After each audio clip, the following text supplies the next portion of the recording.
All right, guys. So welcome everybody. First off, we will do a live stream as well before the expansion. I usually like to do like kind of a cozier AMA for the first sharing, and also this one is going to be much more of kind of a cozy AMA. Lots more questions that I want to be able to answer, and also we also have people that are restreaming. So there are streamers restreaming. We have a Portuguese translation. Vivs has her stream up. She's translating as quick as she can. For anyone who doesn't speak fluent enough English, there also will be a VOD of this as well. So you can always go back through it. And just a reminder to anyone, because we always get asked this, you are fully fine to restream it, make copies of it, whatever you want to do. We don't have any no concerns there. Feel free to do whatever you want.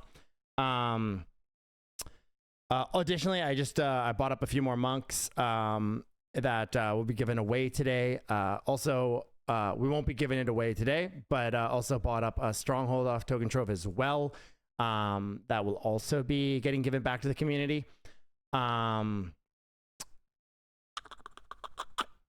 I'm just trying to organize my thoughts here on how we want to go through stuff, because we have a lot to go through. Probably here, I'll do a few things, and then we're going to jump into the Tyrant showcase, as well as the devlog on Tyrants, as well as, well, it'll get leaked in the showcase video, but the Rise of Tyrants expansion launch date. I've gotten a lot of messages from like community members, seen a lot of messages. I think a lot of people were expecting it much farther away. I saw people saying like, you know, June, July, stuff like that. It is a lot closer than I think most expect. But we will be sharing that today here shortly. Also, the third Tyrant teaser will be dropping on Tuesday for the Doctor or the Mad Scientist.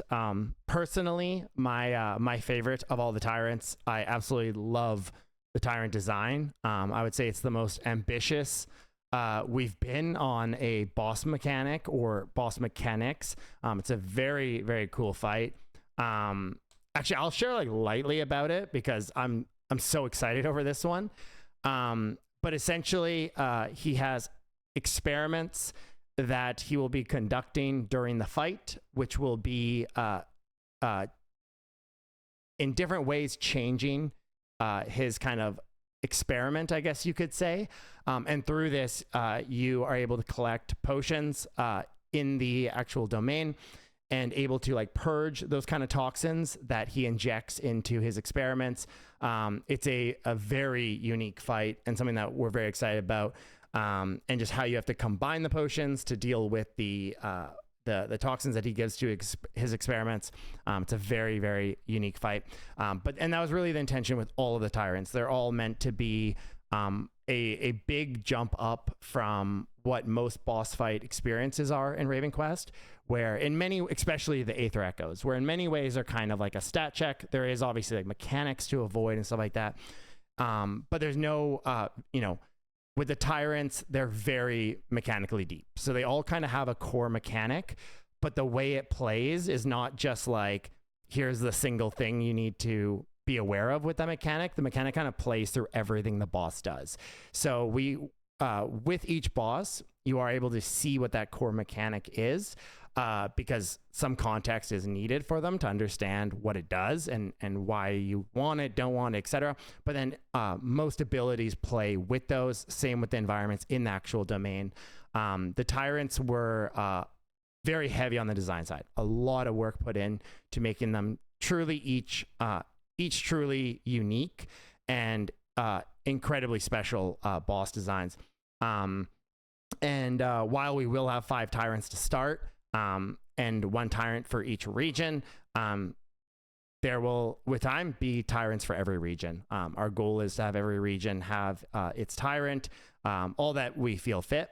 But to start, there will be 5, but very, very, very unique boss encounters, which we're very excited about.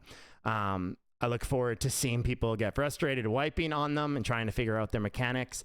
Also want to be clear that the Tyrants are so much of this is covered in the video, but I'm excited about these. So much of the the Tyrant system is for late game, and that's intentional because they are meant to be mechanically difficult.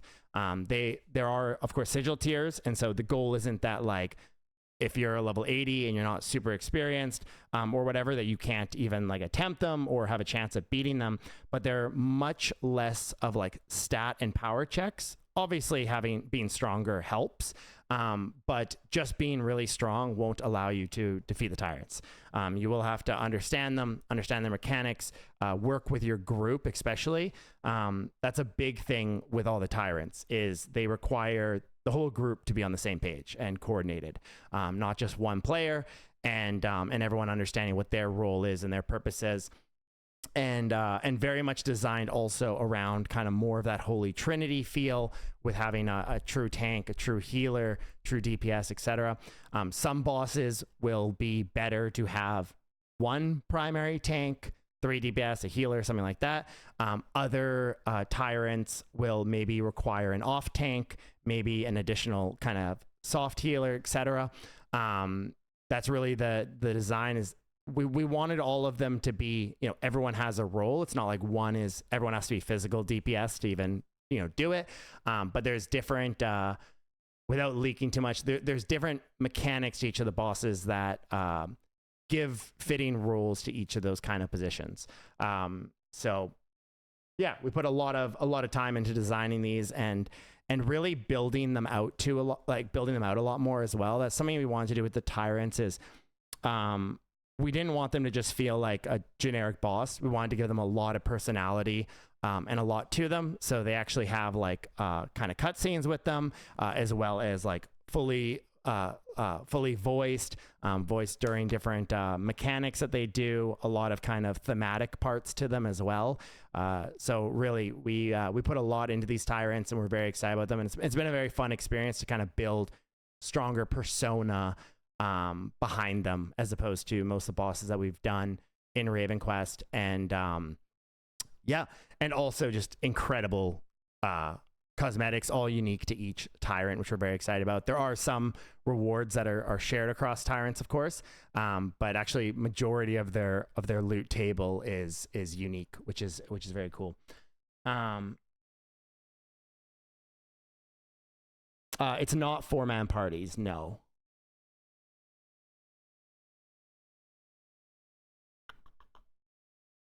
Yeah, unfortunately, cannot record copyright music.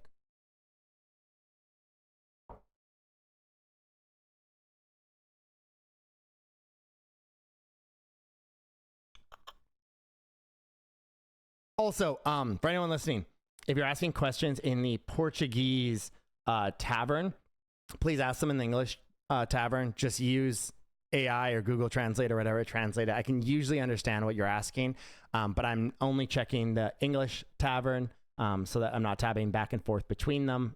And I also don't speak Portuguese. So if you have a question, feel free to toss in the English tavern.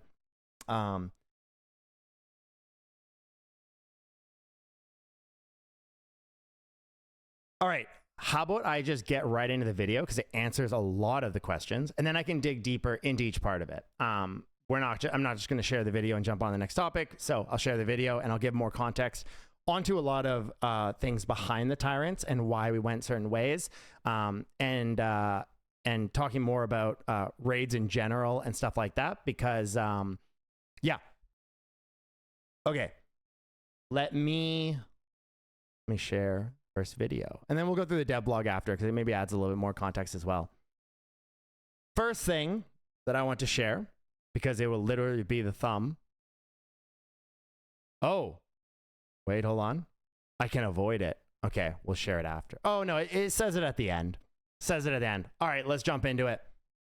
Is a new game-changing endgame system coming to RavenQuest, designed for the players who want to push more strategic, coordinated, and challenging group content. 5 Tyrants, 5 completely unique encounters, each one a force of nature, with their own lore, their own mechanics, and their own exclusive rewards. The Sun King, the Master of the Hunt, the Mad Scientist, the War Drummer, and the Elemental Storm. Only one domain is accessible per week, rotating in a semi-random order that ensures every Tyrant cycles through before any repeats. Every week is a new challenge. Every week, a new set of exclusive rewards. The Tyrant system is late-game RavenQuest content, requiring Legacy level 80 and a party of 5 adventurers to enter a Tyrant's domain. Each week, your party can take on up to 3 rewarded Tyrant runs, with scaling rewards based on the Sigil tier your party clears. This isn't content you stumble into, you earn your way here. This is where the Tyrant system separates the average adventurer from the elite.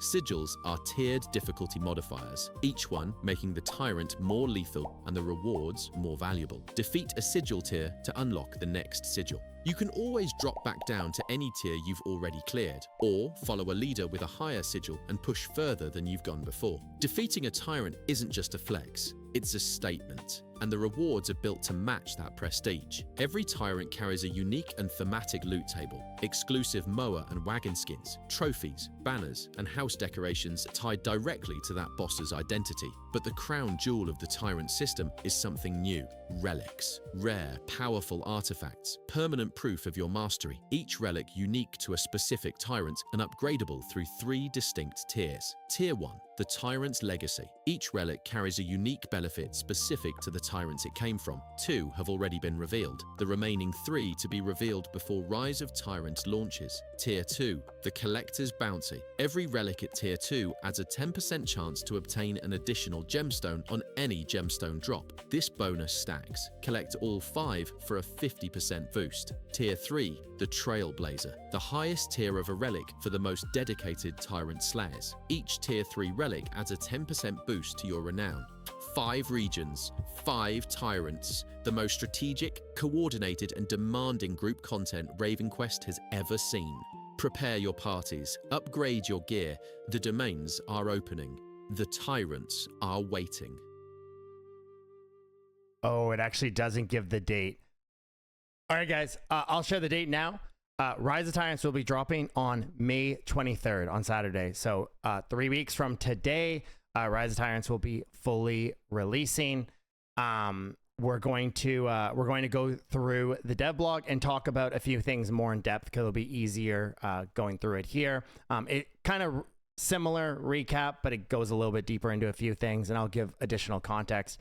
But the Tyrant system is a new endgame system coming to RavenQuest. Across the world of RavenQuest, 5 Tyrants have risen as the apex of danger, ancient, powerful, and utterly relentless. Each one is a completely unique encounter with escalating mechanics designed to push even the most coordinated group to their limits.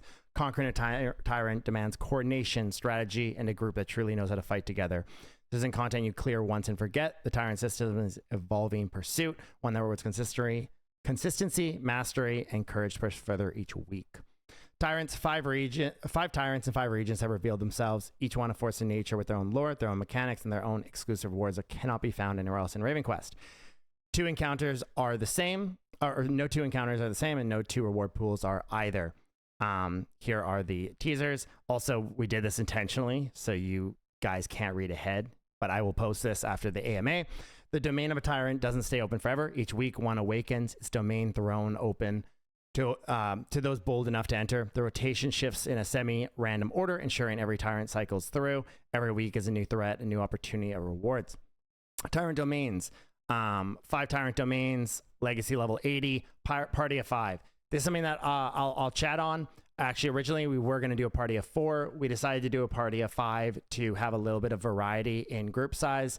The way that we see it is we already know that we want to bring more clear raid specific kind of feeling with large groups. So for example, a party of 10, and with that, with the skeleton boss, we decided to build this system out before the skeleton boss because we wanted to bring more than just one boss. Skeleton boss is a massive amount of work in terms of just being such a massive asset and all the support that has to come with that. We wanted to bring something that was a little bit deeper than that, a little bit deeper than here's the raid, you fight the same raid every week, whatnot. We wanted to have something with more personalities and more immersion around the game world, specifically with that. And so with that, we wanted this to be a different size of group content. We didn't want it to also be, 6 to 10 player like raids would be intended to be. Additionally, there are a lot of reasons that 10 player parties can be difficult. Even in games like World of Warcraft with millions and millions of players, they've even reduced the size of raids, specifically because not only is it very difficult to coordinate that many players, all at the same, all be on at the same time. Everyone has enough time to be logged in, and they don't have anywhere they have to go, or you lose a party member. It can be really difficult to coordinate on that side, and it can become a very exclusive thing where only the top couple guilds are actually coordinated enough to be able to do it. And that's fine with something like a raid boss that we introduce, but having just kind of consistent content that we want to be growing with new tyrants and stuff, it's not really the right place to do that. 5-player party already is going to bring in a very clear holy trinity, multiple DPS, tank, healer, possibly off tank, and also just plays really well with the mechanics. Again, these are not just tank and spank, pump as much damage as possible. Not only do people need to, like in a WoW raid, it's avoid this pool of poison and stuff like that. Pretty standard mechanics that everyone can follow. The tyrants are very different. Each player has a very clear thing that they have to be focusing on and understanding. And doing that with 10 players will be incredibly difficult. And just very niche. It'll be the top 1% that can only even do that kind of content.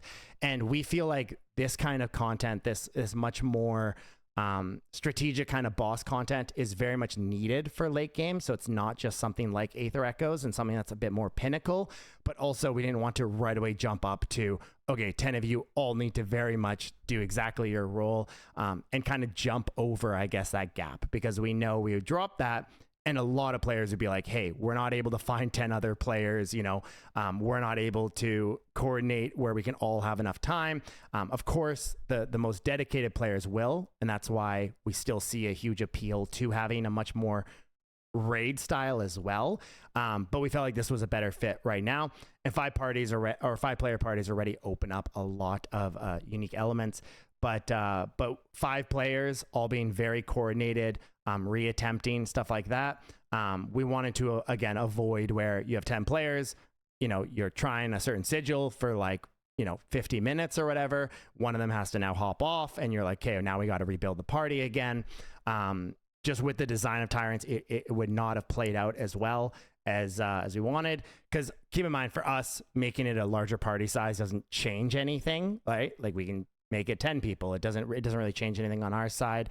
We just strongly feel from our perspective that this will be best as a whole. However, of course, we definitely want to also do larger groups. But the mechanics, just, I guarantee you, once you see the mechanics and what's required of all these party members, you'll realize this isn't 10 players where 8, all they have to do is avoid a certain damage ability or whatever, avoid the tiles that are lit up, and tank and spank. This is very interactive boss fights. 5-man is great, nothing more, no less. It's gonna grow on us because the boss isn't random. We have 4-man scrolls already. Yeah, exactly. That's why we wouldn't have done 4-man.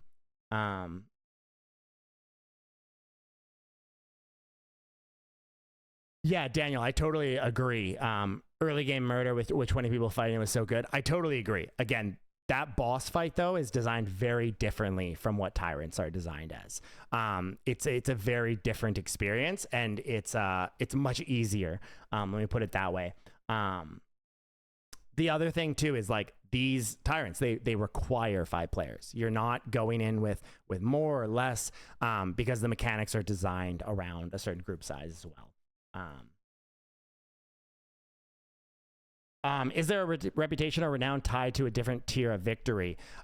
There are escalating rewards based on the sigil. Here, I'll keep going. Let me keep going. Sigils, escalating difficulty, escalating rewards. This is where the Tyrant system separates the average adventure from the elite. Sigils are tiered difficulty modifiers that make Tyrants progressively more lethal, but also more rewarding. The higher the sigil, the harder the Tyrant encounter, but the bigger the rewards.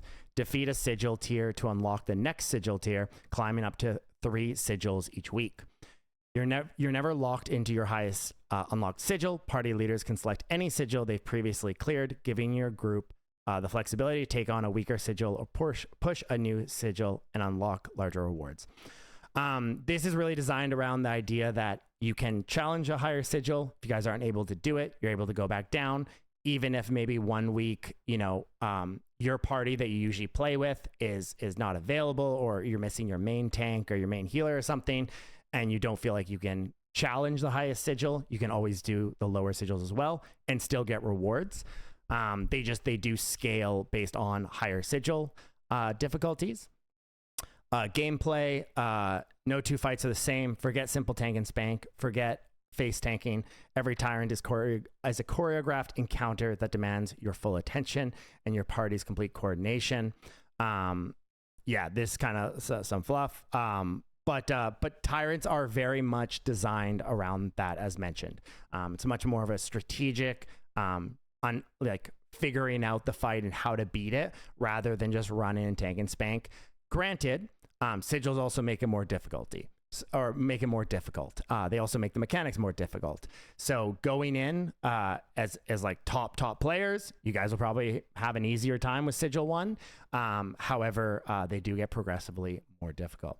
Rewards, the spoils for true RavenQuest champions. Defeating Tyrant isn't just a flex, it's a statement, and the rewards are built to match that prestige. Each Tyrant carries a unique thematic loot table filled with exclusive cosmetics, unique Moa skins, wagon skins, trophies, banners, house decorations tied directly to that boss's identity. This was something that was asked a lot when we were to bring in like a much more pinnacle boss system, is putting the time into making unique kind of fetch rewards. And that's something that we very much wanted to do. It's been something asked for a long time, and we were very excited to do it, but really just giving each boss, these were already shared, but giving each boss a very thematic loot table around that boss, but also some very rare fetch things as well, like the wagon and Moa skin. They are on the very, very rare side. We wanted to make something that truly is like that really unique drop to each of them. And then here as well for the Sun King, and we will be teasing the Doctor, which has some sick ones. We'll be teasing the Doctor on Tuesday, and then we'll be teasing the last 2 before May 23rd, before the release. And so yeah, each their own complete cosmetic loot table. Relics are a brand new progression coming in Rise of Tyrants. These are rare, powerful artifacts that serve as a permanent testament to your mastery, and each one comes with a unique benefit. Each Tyrant has a unique relic tied to that Tyrant, with each relic being able to upgrade through 3 distinct tiers. This was covered in the video and stuff already. Why did I get a pop-up in Discord? What I wanted to specifically mention is these relics are intended to bring in quite unique benefits to them. The first 2 that we've shared are actually kind of the least unique ones, but I will give a little bit of a teaser so you guys kind of know what you can expect. But an example of one of the ones that hasn't been teased yet is it actually increases your maximum Aether pool. And so we wanted to bring in relics, and each boss, as we bring in new Tyrants, each one will continue to have a new relic, but ones that can really change the pace of the game in unique ways. Having that, increased max Aether pool allows for different combos, different, ability usage, and just how you position certain abilities, and again, more so the kind of combo with the Aether side of that. We wanted to make these relics all bring a very unique fit to them. And we already have like 20 more relic ideas that will come with future bosses. But we wanted these relics to really have a big impact on the game, without going too crazy, obviously, but to have a pretty big impact on the game. So yeah, those other 3 relics will be teased Tuesday, and then the last 2 teasers as well. I'm going to keep going, and then I'm going to catch up on all the questions, okay, just in case some are answered already. Oh, actually, I think we're pretty close to the end here. The skins that have been shared, the ones that have been shared. The Tyrant domain's open May 23rd. The Tyrant system is a game-changing end-game system that RavenQuest has been missing, designed for players who want to push more strategic, coordinated, and challenging group content. Whether you're chasing the highest Sigil tier, hunting down every relic, or just proving to other adventurers through the Tyrant leaderboard that you are a top PvE player on RavenQuest, the Tyrant system has something for you. This is another thing. We will also have a leaderboard as well for Tyrants, where it'll be unique to each Tyrant, not only the highest Sigil tier that someone has reached to, but then the fastest clear time as well. Right now, something that we've been looking to build out is we wanted to build out competitive systems for PvP and PvE, for something big that we've been working on, that we want to kind of have both sides in, and this allows us to do that in a really good way. And so we will have a leaderboard, kind of the first PvE leaderboard, I guess you could say, or PvE specific leaderboard, other than like legacy level and profession and stuff like that. But is there any reputation or renown tied to different tier of victory? There is, yes. So the rewards that escalate, the biggest part of that escalate are the experience that you get from them, the amount of infusions you get from them, as well as the fame you get from them. Those will scale based on the Sigil tier quite heavily. So while yes, you can go down and do a lower Sigil at any time, you're very much incentivized to do harder Sigils, especially if you can clear them. And again, if you are unable to beat a certain Sigil, you are able to drop back down and do a lower Sigil. They did kind of cook hard with this one. I appreciate that, Blanket. There are micros and add-ons in WoW to make those bosses. So what do you mean, Kina? There are micros and add-ons in WoW to make those bosses. I'm curious what you mean by that.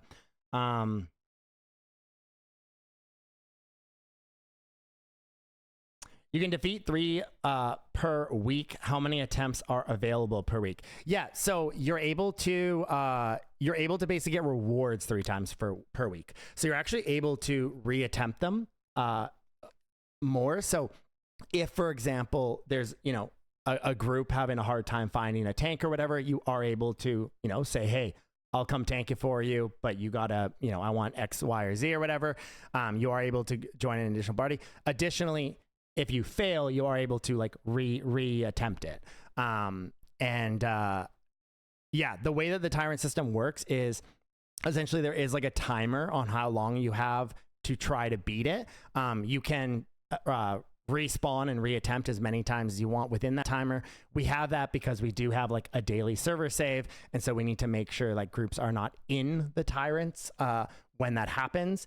And so there is like a time limit, but if you don't manage to complete it and you don't get the rewards from it, you guys are able to just reattempt it. You're not like you have 3 attempts and if you fail all 3 times you get no rewards that week. It just means you can get the rewards or jump up a Sigil 3 times per week. Kina, you asked another question. I'm not sure what you're asking. There will be soaks or only avoid mechs. I'm not 100% sure what you're asking. Is it possible to try again if I fail on the first attempt? Yes, you are able to try again. Are there ways to kill them more than 3 times a week? No, there is not. Is very anything you need to spend to enter the boss arena? Yes, there are. It'll be the first 2 tiers will be a major silver sink. We'll be sharing more about that in the next dev blog as well, because something that we've been wanting to do is bringing more utility to pets. And so but we also didn't want to just make it like a new thing that you have to sacrifice the quests that you get from pets are basically just making it so it's like more utility, but at the cost of other utility. And so it'll be coming free with people that have pets.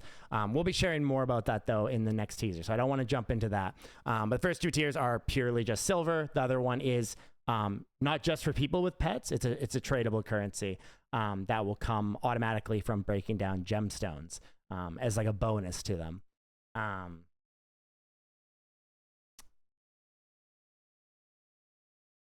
Yeah, I totally understand the difficulty in organizing 10 people, but I do feel like big raids are kind of core, and that's what guild should organize. I totally agree. And that's why, again, we absolutely want to do raids as well. Just for this system and what we wanted to bring with this, especially kind of like the PV leaderboard size and stuff like that, we felt like it was a much stronger fit. Again, to us, it makes no difference if we do 10 or 5. We just wanted to make sure we bring content that resonates the best with the full community, and look at something like a raid boss, which is going to be much more grandiose, I guess you could say, in terms of like the scale of the boss itself. For anyone who's seen the skeleton boss, it's like most the screen. It's absolutely enormous. We want to do those more limited and have those be kind of that pinnacle, like 10-person content, for example. I can say with 90% certainty, it'll be 10-person. So yeah. Also, some people have asked like about like world bosses and stuff like that. I need to be clear that at one point we were actually planning to make it world bosses. Problem with world bosses is there's a million problems with world bosses. Let me say it that way. Open world kind of things like that are incredibly they sound very cool, but they almost always play out really ugly. Either, you know, guilds just dominating them and not letting other guilds get to them. Okay, you make it so it's only when there's non-PvP time. They can do other things to block access to them. It also can become very much a like just boring tank and spank experience where it's like, here's a boss with 1 billion health and you just avoid stuff. It's something that's actually very easy to add in, like just adding in a really high health creature, and maybe we'll just do that. I just know that it's going to be a system that we drop that will, within a week, there will be like 100 complaints about like, oh, like this guild's blocking this, or oh, it's in a PvP area, or oh, like, you know, it's kind of like it's not very strategic, like it's kind of just tank and spank. And we didn't want to bring that. We wanted to bring in really compelling PvE experiences. We wanted to bring in something that it feels like all 5 players have a very clear role to fill, and if someone fails it, the party might fail. Something that you have to discover how to beat the certain boss. You don't just run in and just fight it and kill it like an Aether Echo. We wanted to bring something very different. And so it's not really this or, it's more of a like this and, if that makes sense. It's not like, okay, can't have 10-person raids because of this, or can't have world bosses that are more just like big damage sponges. It's more that we wanted to bring in something much more compelling and much more mechanically deep.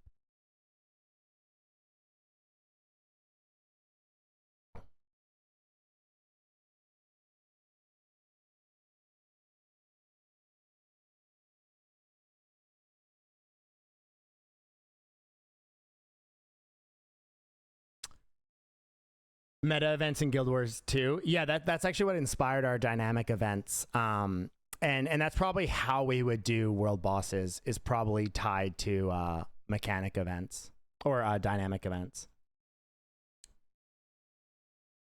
Niter, please answer some questions before reading forward. Well, I just read that. I apologize. Rise of the Tyrants. Yes, exactly. That's actually what the original expansion name was. We changed it last second, though, because we knew that you'd come after us for royalties. How are the boss rewards distributed? Roll, or are they soulbound or traceable? Some are soulbound, some are not. The way they're distributed is everyone gets their own reward table. So you're not splitting the reward table.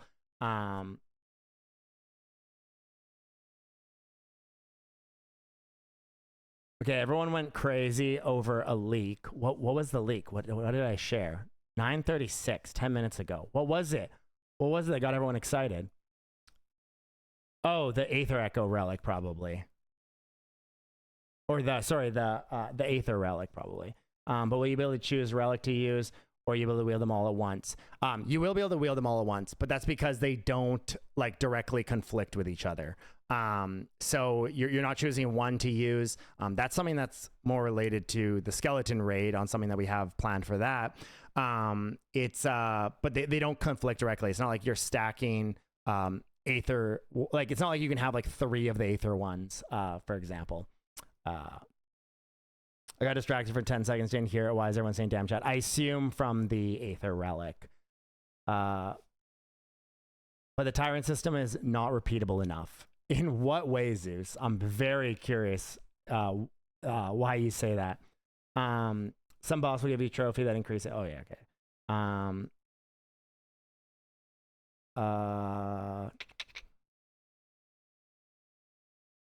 Why get so much renown? If something gives 1,000 renown and has a 0.00001% drop rate, like you can't really know that without knowing the rarity on things.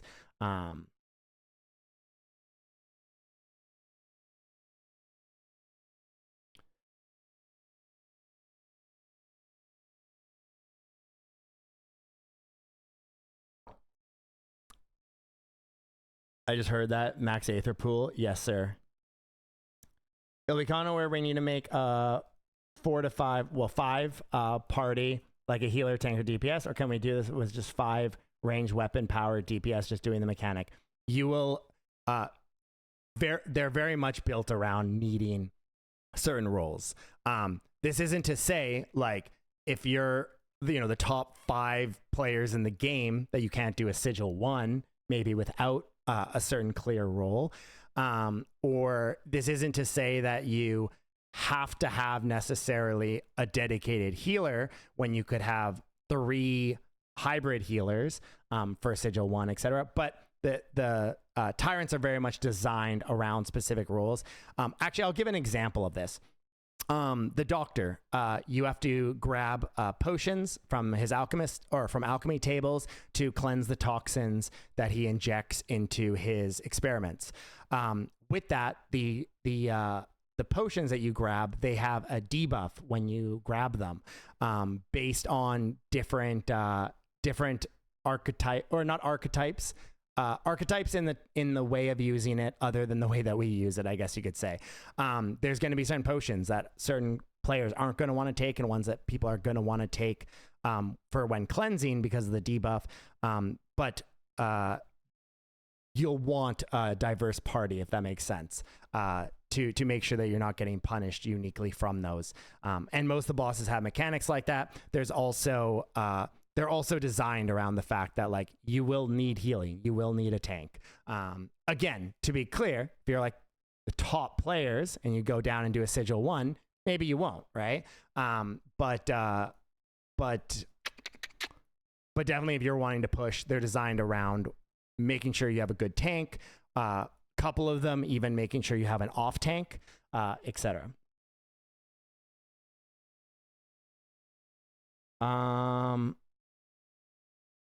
Yeah, one thing that we know we're gonna have are people crying that they can't beat a Tyrant.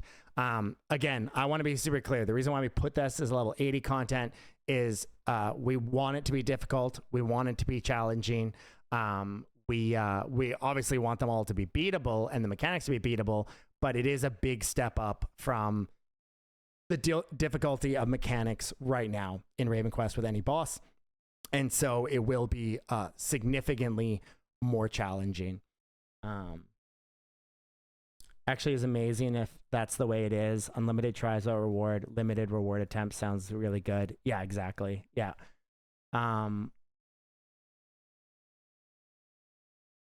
Pet mint before expansion. Can we do this content even if we have already received all the rewards to help friends who haven't done it yet? Yep, exactly. You are able to do that. We intentionally put that in because if you think about it, let's say this party's of 5. Eventually there will be a group that won't be able to build a party of 5, right? Eventually all the way down at the very end, because everyone's already done them. So that's why we made sure to have that. But also, just if you have like a friend that maybe like you're 6-person friend group, or, you know, you're any odd numbers, maybe you're a 12-person friend group or whatever. We want to make sure that there's not like a couple friends that are just left out, or you're a guild with, you know, let's say, you know, 33 players and you have 6 groups, and then those extra 3 players are like, well, we're shit out of luck. We wanted to make sure that you are able to join them for it. However, you do still have to pay the entry price, just the base one. The reason it's just silver. The reason why is to avoid people able to just spam these and like practice them nonstop. We want to avoid that as well. So I mean, technically people can practice them, but there will be like a silver cost to that, and that's just to ensure that people can't just spam them nonstop. Have you been tasked with how many times you can say tank and spank? Yeah, I get $1 every time I say it during this AMA. So I think I'm at like $18 right now.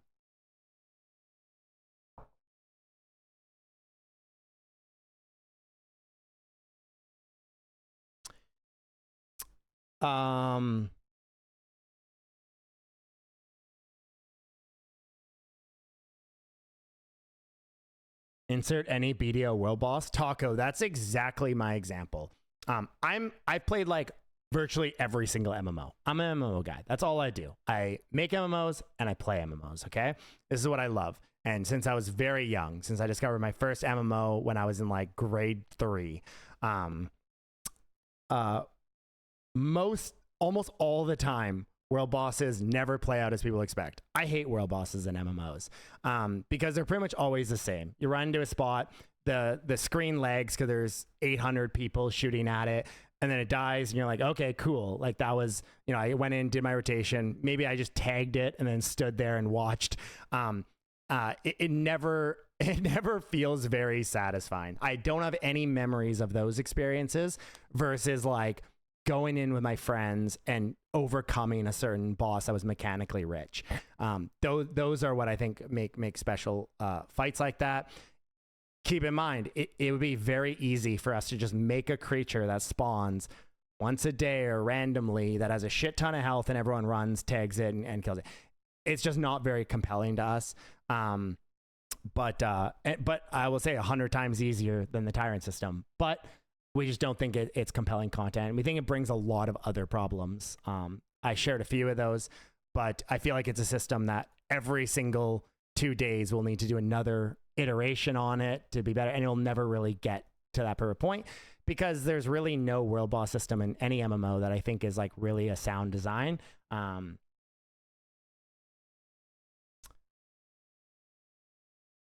But Daniel does make a good point. Some people do enjoy that design, right? Where shit ton of players just go into one location and spam down a boss.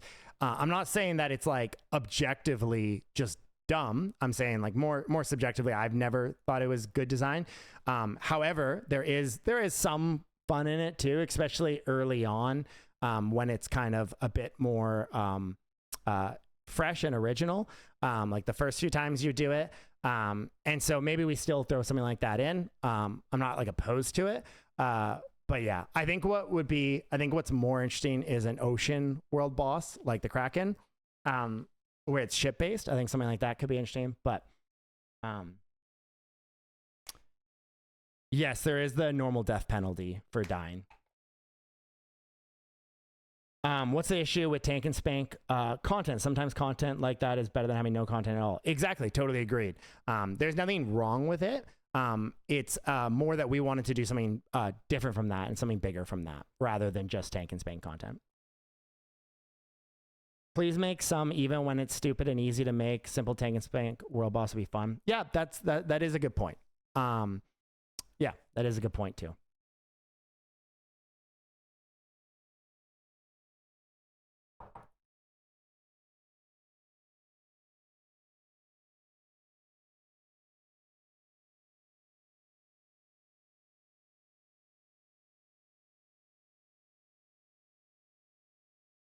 Solo only, 100% it is. Related to workers, we have a full design for it and something that we absolutely love with it. It's a huge system, and we just felt like it's a system that adds a lot. Like it adds like a almost like parallel progression. However, at this point, we felt like players cared more about like more compelling PvE group-based content. I need to be clear too. It's a system that I love. I love economy management sim kind of stuff. So it's probably of everything that we have that we want to build, which is a massive amount of stuff. Probably the one I'm most excited about. Oh man, I have so much more to talk about here. But I'm going to continue going through questions. So much more to talk about and share. It'd be really cool to be able to choose a single buff from the relics, would give players more identity. Yeah, the problem is, Gal, is some of them are not directly related to just your power, right? Your character strength. And so you would just change to the one that you're using at that time, or making it so you can't change, which I don't think would be good. And so, yeah, they don't, you'll see it when you see all the relics. They're not meant to, like, they're meant to kind of flesh out deeper, not just directly, yeah, it's kind of hard to explain, but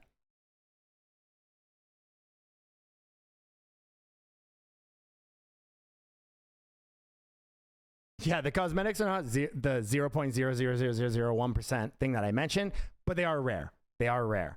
And I already know that within a month, people are going to be like, you know, the same they've done with cosmetics, like outfit cosmetics, where it's like too rare, or whatever, and has for us to make it easier. We want these to be rare. We want these to be something really special. When you see someone running around with you know, the Sun King's like Radiant Dominion Mo armor, we want it to be a flex and something cool. Don't expect to just hop in and everyone's going to get this for defeating the boss.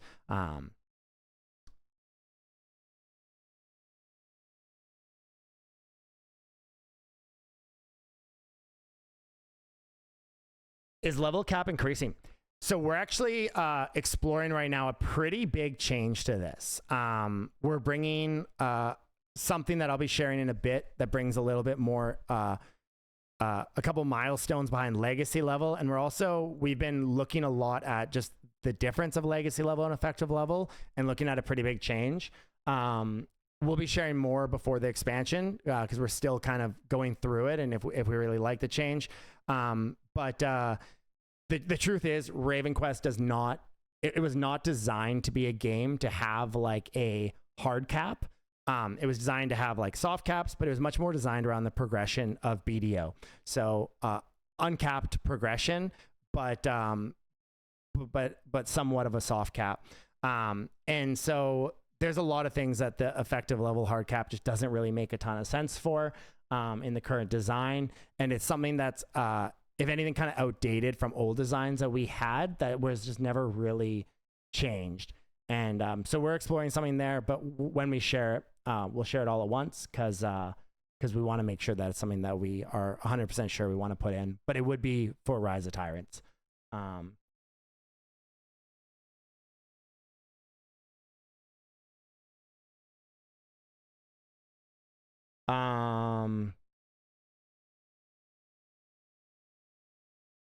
Someone was responding to like, what's the problem with tank and spank?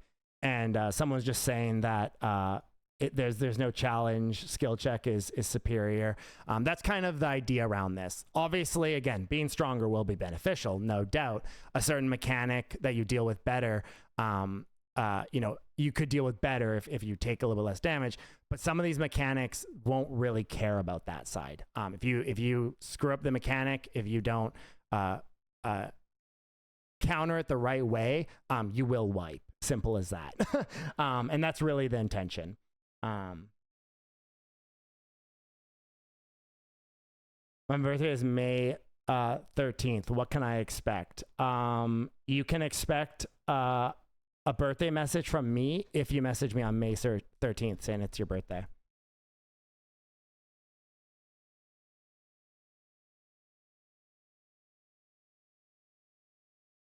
Yeah, Daniel, we will, just for May 31st.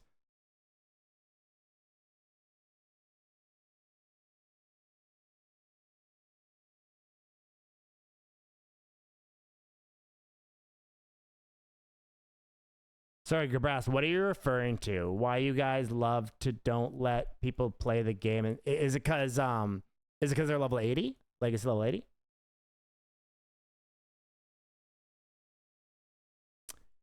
How much is the entry to Tyrants? A lot of silver. This is something that I'm going to talk about as well. Is we have a quite significant silver economy update coming with Rise of Tyrants as well. We'll have a full dev blog on it, so I won't get too deep into it.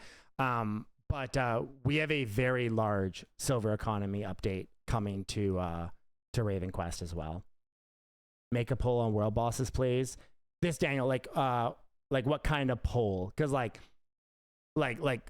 would people want us to put in a world boss that's kind of just like a tank and spank world boss? Or what kind of poll are you asking? Is entry fee same rate for USD prices? I'm not sure what you're saying. It's not lucky coins to enter, if that's what you're asking. The tanks in my guild already do a tyrant. They can enter again to help me. Yes, they can, Kina.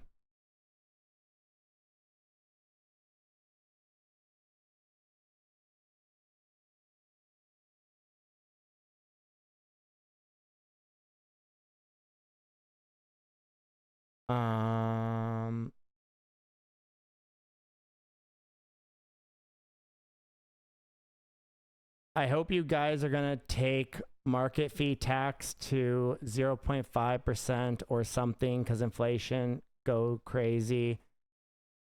Sorry, are you saying to reduce the marketplace tax or increase it?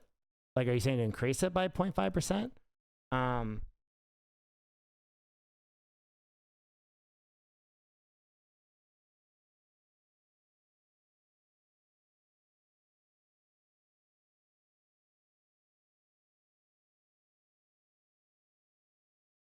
Oh, sorry. To be clear, the cost for entering sigils, it's not based on the sigil tier. It's not that like once you get a sigil tier 3, you now need to use something other than silver.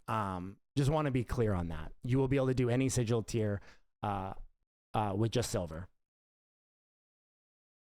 Will there ever be a target dummy that will give DPS stats? Yeah, so something that we've actually been building out, and we're very much hoping to have it for Rise of Tyrants, otherwise soon after, is like full tracking of a bunch of stats for not just Tyrants, but for Guild Wars, Arena, other content as well. Something else that we've been working on the side, and essentially showing like those recaps. And so with this, we basically need to track like all of those sources, right?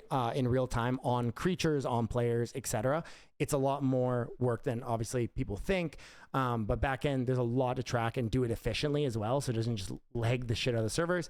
With that, it's basically building support for something like a target dummy to do it in like a very accurate way. So like biggest hit, we actually already have it now on our PTR server for our QA team, where they're able to already see this information. It's just not shown in like a nice visual way. It's just like a very basic kind of text wall UI where they can see like all their hits, max crit, stuff like that, which is great for like balance testing and stuff as well.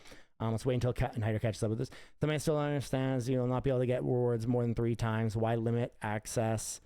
You'll not be able to get rewards more than 3 times. Yeah, the reason for not getting rewards more than 3 times is because the rewards are so big. People would just do these 12 hours a day and not do other content. So that's why we have a reward limit to it. Otherwise, we have to make the rewards really small to the point that maybe people don't do them at all. That's why we have a limit of 3 reward drops per week from it.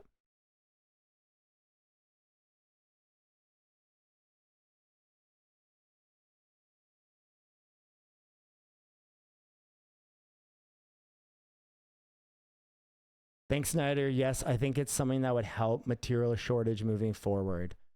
Yeah, Solo. So we spent a lot of time digging into this, and it's actually part of the economy revamp is material shortages. Funny enough, the reason for the material shortage is more the way that materials are being used and the flow of those rather than necessarily the raw production. Obviously, just increasing the raw production can improve that, but it wouldn't actually solve it because of where it's all going, which we are able, like we can track where every single material, what it gets used for, where the final product ends up going, et cetera. It's also a big part of, with trade packs, there's a big economy update that we will be dropping with Rise of Tyrants. Changes, obviously, a lot of things that you guys already know about with the marketplace as well, but there's also a lot of things that will also be changing that we're very excited about the improvements that will come from that. And basically what we want to do is drop those, give it like a week to see how it settles, because it will change the economy quite a bit. Give it a week to settle, and then we will be making some adjustments to trade packs that we've been working on. Not just adjusting the rewards from trade packs, but also adding a couple things around trade packs as well that we're pretty interested in. But we first want to, with Rise of Tyrants, drop this economy update, and then give it a week to settle, and then put those changes in based on the results, because the values would be tuned a bit based on it. Is there any news on maybe getting the market update sooner? Yeah, so I got a message from RPM this morning. They're hard at work today on the test server, and you guys need to understand that, like, when we're building something for an update, right? We can just move things over, but it requires like a new client build, which has to go through Epic Games. It requires, signing security certs on it. It requires retesting all those things on a separate branch to make sure they're not causing issues that weren't caused when everything's all together. This is obviously like better safe than sorry situations, but with marketplace stuff, we're always better safe than sorry, because we don't want some dupe bug to be caused or something like that. And so basically, like, just to be clear, obviously we can. It's not that it's something that's not possible to do. It's more just like, we want to drop the expansion as soon as possible, and those kind of things can just take up, a day of time and just slow things down. And so it's more like, with the expansion coming in 20 days, or 21 days, is it worth like burning a day to do that instead of adding in other things? I believe yes, to be clear, but they're also making sure that it's just fine. If we do fork it over and they test it and something else comes out from it, a problem or whatever, we lose a lot more time on that. And so it's more just making sure that we want to get as much in the expansion as polished as possible. And sometimes those kind of things, like, we do them and then the team's pissed at me because something breaks, and now we have like 2 days of fixing issues that it broke or whatever, and they're like, God damn it, Niter, you threw off our whole timeline now. And but today they're still checking to see. What we might just do, if it's fine to do on the client side, is just literally disable the quest option for now, until the expansion, and then I'll have all the changes drop. But they're testing that stuff today. They're working obviously hard through the weekends right now, with the expansion coming up. And as soon as I have like a firm answer on that, I will share it with the community.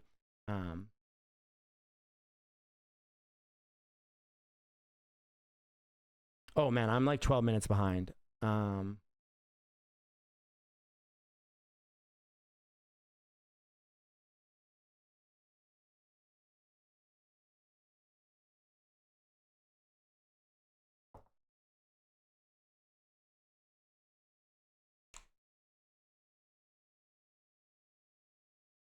Yeah, this Daniel, we were at the point that people literally were just nonstop complaining that there was actually just no reason to run expeditions, and just with the conversion there.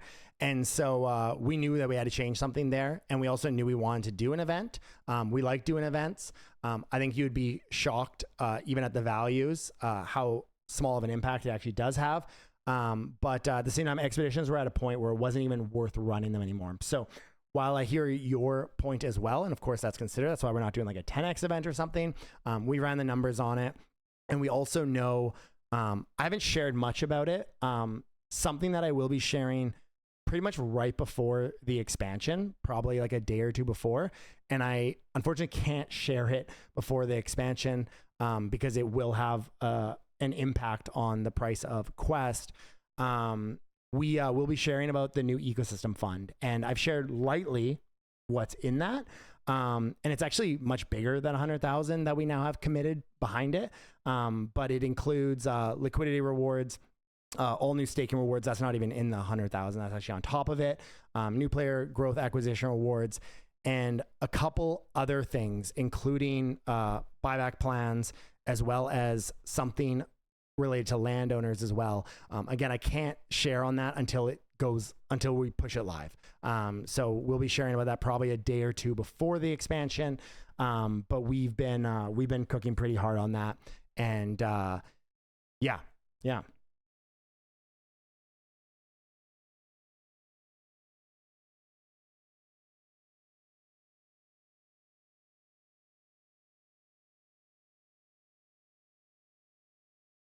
Prestige levels. Sorry, what are you referring to? Prestige levels, woo. What are you referring to?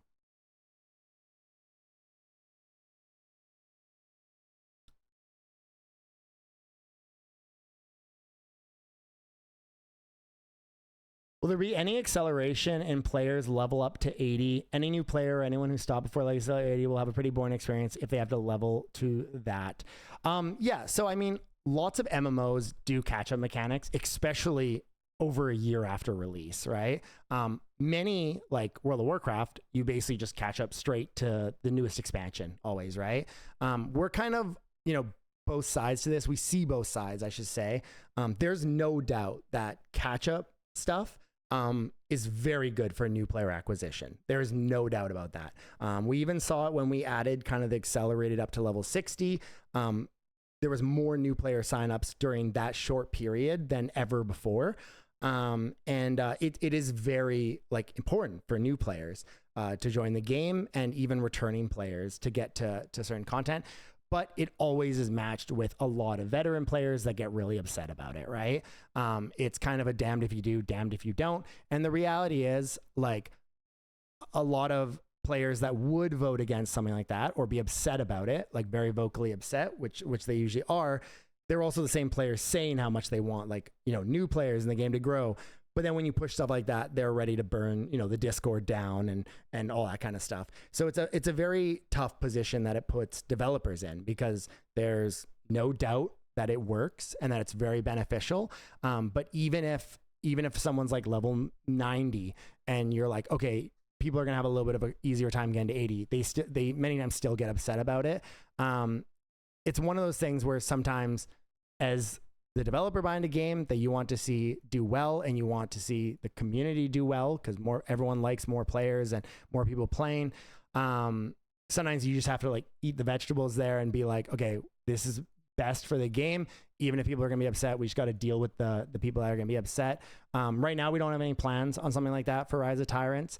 But I think it's an interesting discussion point, because there's no doubt, even when WoW added their max level boost, or not max level, but to the expansion boost or whatever, it brings in a lot of new players. I can say, even just anecdotally, the amount of friends that I was able to bring in WoW because of that, because they didn't want to play for 40 hours on their own or whatever, and just to be able to do stuff with me or whatever. And it also, of course, supports they do it a little different. For us, we just have it in free as part of the game. They obviously sell these boosts. It obviously gives them revenue as well, right? In all ways, it's beneficial. But I also understand.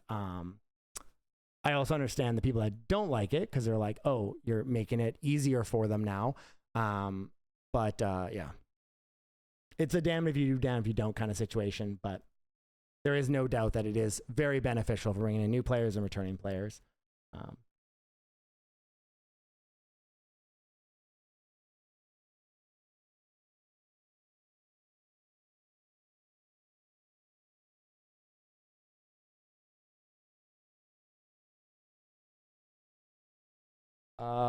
Sorry, let me keep reading here. No, is about spammable entries if you have rewards capped. Yeah, I think someone else responded to already, which was a good response by Zelda. I think it's meant to make people make the content last longer, so people don't just spam and become experts at the mechanics too quickly. That's exactly it. We don't want people just being able to spam Sigil 1s to just understand the mechanics absolutely perfectly day one. And again, you can redo them. There's just an entry cost still to them with silver. So there will be people that are like, you know what, this is worth it. I want to really understand these, but then they can burn silver from the economy, which is good for the game economy. I know it's not related to the expansion, but are there any plans for new archetypes this year? Yeah, so we actually, as you guys know, we have Guardians here in the Discord, and in many ways, you know, they kind of help with facilitating like community feedback and questions and stuff like that. But we also, or myself more specifically, like to meet with them to just discuss certain ideas and hear their thoughts on it. As we have a nice range of different Guardians. Some are hardcore players, some are more on the casual side. And it's nice to get like a wide range of kind of input, but also in like a much more constructed way, because sometimes just asking them into the whole community just gets like absolutely wild and very like unproductive, I guess you could say. And it's kind of hard to even quantify the feedback. But we've been looking at something pretty big on the archetype system in general, to bring a lot more identity to specific archetypes. I won't talk too much on that because it's a very long thing. And even doing like an hour chat with the Guardians about it, they still had like a million questions. But really just something that allows us to bring much more originality to archetypes and much more of a clear reason for them to exist. Because you can understand that like the way that the archetype system is designed right now, it makes it very difficult to make very unique archetypes, right? Because they all have to play well with each other, right? They all have to be able to play with each other, and having a very unique archetype that does something very specific or special, it can end up being like where it's we lose a lot of that ability because we have to make sure that it stays balanced with every other archetype. It makes for an absolute nightmare on the balance side, but even the originality side as well. So we've been looking at something pretty big there, that would allow us to, because I love making archetypes. I have so much fun doing it. And we love doing it as a team, but we're definitely constrained a lot. We have kind of like a lot of rules that we have to follow when doing it. And a lot of foresight as well, and to not have a balanced disaster. So I know it's not within the scope of the AMA, but the trade back mechanic is something truly unique to RavenQuest. Are there any plans to bring this mechanic more back to life? Yeah, I talked about it actually. Oh, dude, I'm 60 minutes behind. Maybe this was already before my answer, but I talked about it, how we already have plans for it. We just want to drop the economy update and let it settle for a week first, and then adjust those numbers and put those things in. Because trade packs need love for sure.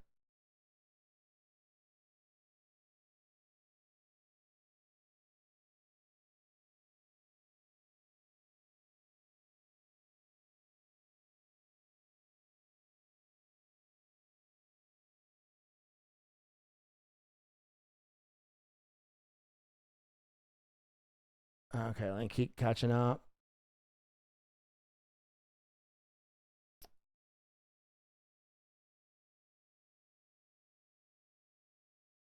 Still going.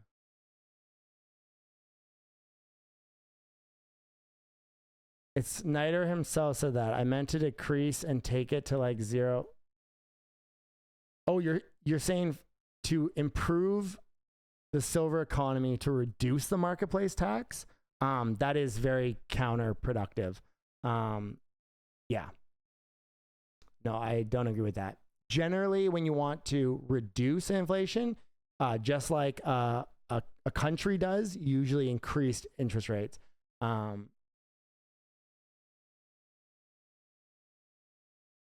So marketplace fees, etc.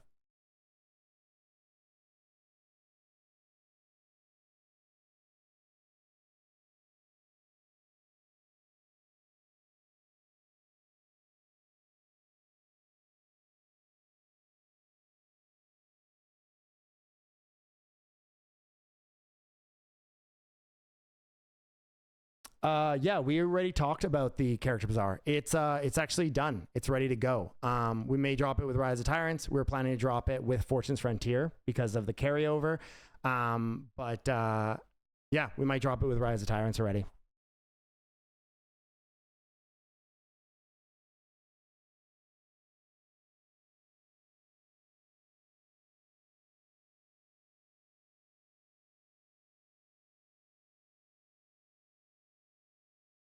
So I'm just making a couple notes here. I would introduce a mechanic for boss tyrants with elements, and they could be resistant to some, and even attacking them with fire would heal them. Yeah, I think elemental mechanics can be interesting. We don't have plans on those for the tyrants, but I do like that's a whole rework to a lot of stuff, adding different elemental damage types to every ability, weapons, stuff like that. A lot of balance related to that, obviously. But yeah.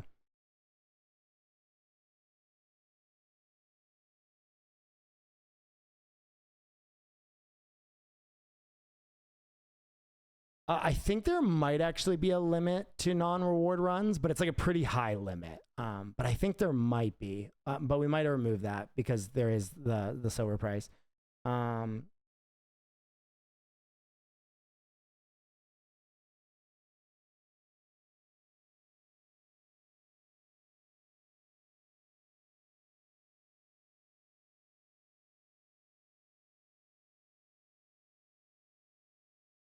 Have plans for a weapons rework? Yeah, I'll actually be talking about that shortly as well.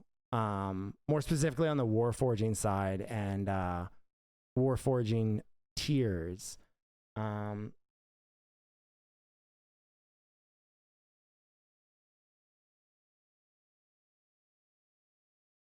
When you disable treasure below RavenPacks. Yeah, so we won't be disabling them, but because then you would because the pity is tied to the type of pack, and so that would cause huge issues if someone has big pity. But actually with Rise of Tyrants, we will be the packs will have the same chance of all cards, so they won't have like that boosted naturalist ballistics chance anymore. So that's something to look forward to as well.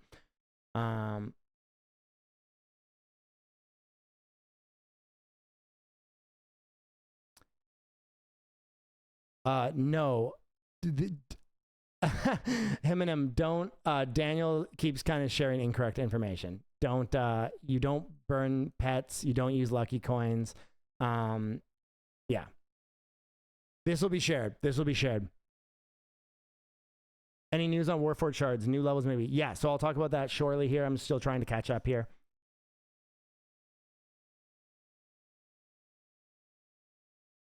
Have you guys already changed the demand system and added lock task? Especially can't go without this. We shared a teaser already on the Rangers Company rework that is coming with Rise of Tyrants. Yeah, it's in the announcements.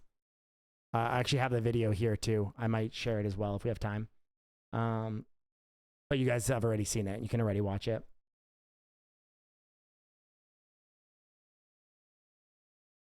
Yeah, to be clear, guys, the first two entrants of Tyrants will be silver. The third one is a new currency that you automatically get, not in lieu of quest. You get it with just the normal gemstone breakdown as well. So it's just a bonus addition to it.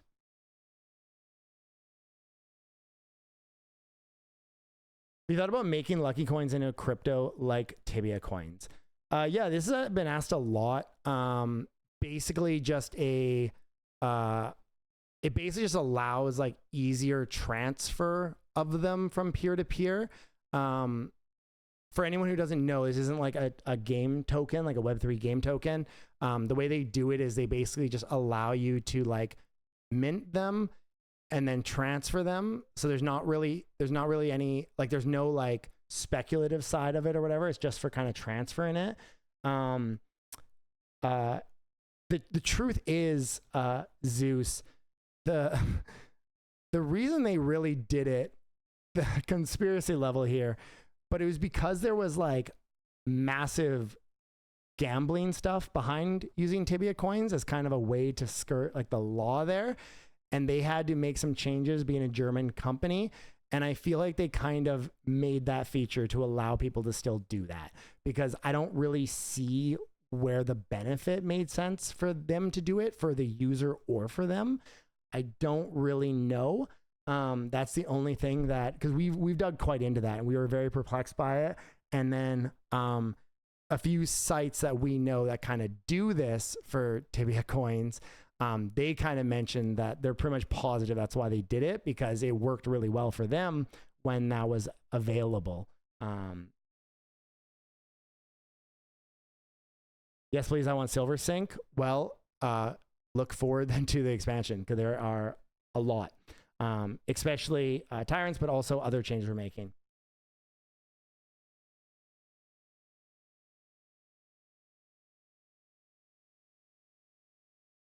Also, improve the blue rested experience to scale faster to make returning players have more double EXP.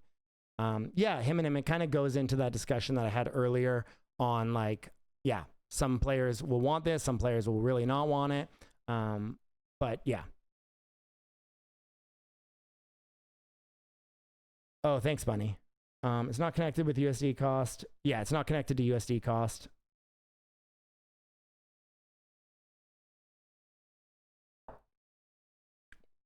I believe the EXT tracker they intend to implement, it should be already implemented. Oh, it has been a success.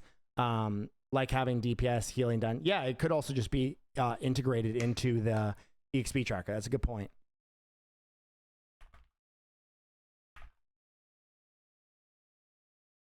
I'll make a note of that, because that's kind of a better idea than a training dummy. Giving too many things for free to new players is unfair for those playing right now. There are players who spent hundreds of hours grinding. Yeah, so exactly. This is kind of the counter argument, right? Some players, you know, some people are like, hey, we really want to see new players. We want to see returning players. And you know, those boosts and stuff like that are really beneficial for them, or even just faster progress. And then there's also the other side of existing players that are like, well, we don't want to see that because, you know, we didn't get that or whatever. Again, it's kind of a damned if you do, damned if you don't, right? If you're like, hey, people want to see more new players, well, okay, we can triple the amount of new players that come in for every X1, because, you know, an ad that says like, join now and get a boost up to this point, or join now and get faster EXP or whatever, like those kind of things convert significantly higher, right?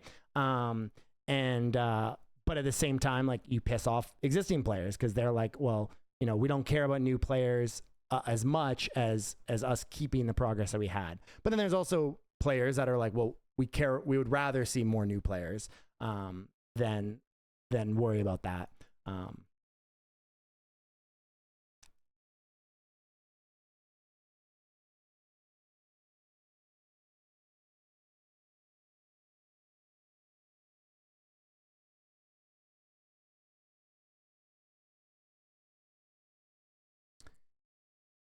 Extend the bonus from time to time for those who are before level 60, like today, to 70 and one day 80 will help those in the early game, not the late game.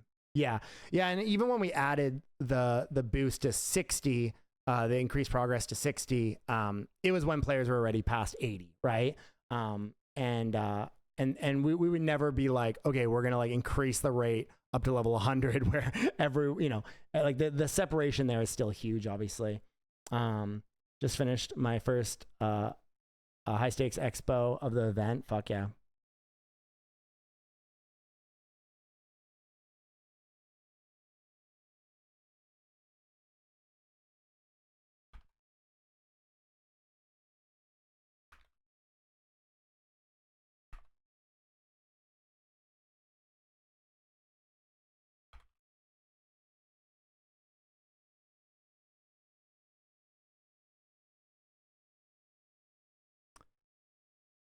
I know it's not related to the expansion, but is it possible for dynamic to have a boss be spawn if rare cosmetic drop? I have no idea what you're asking, man. I'm sorry, Lay. I like your profile picture though.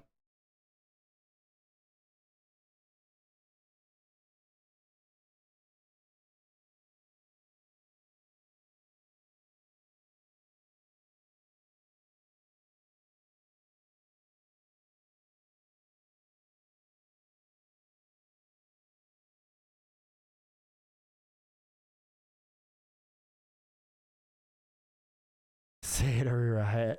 Samurai. Yeah, spear, new weapon type. Tarot, all of that was answered already. Related to where the Tyrants are, they are in the world. They are new areas that are being added. Some of them actually have like quite a bit of new area being added to get to them. They're not instanced through RavenQuest or through the Rangers company or something like that. You actually go out to where they are, to their domains. Yeah, I had a lot of fun creating my archetype for the archetype contest. That's the thing, right? There was so many fantastic archetypes submitting that, but so many of them would not work in the current system because they're way too standalone, right? There would be so much confliction on the current archetype system. So that's what we've been looking at on changing.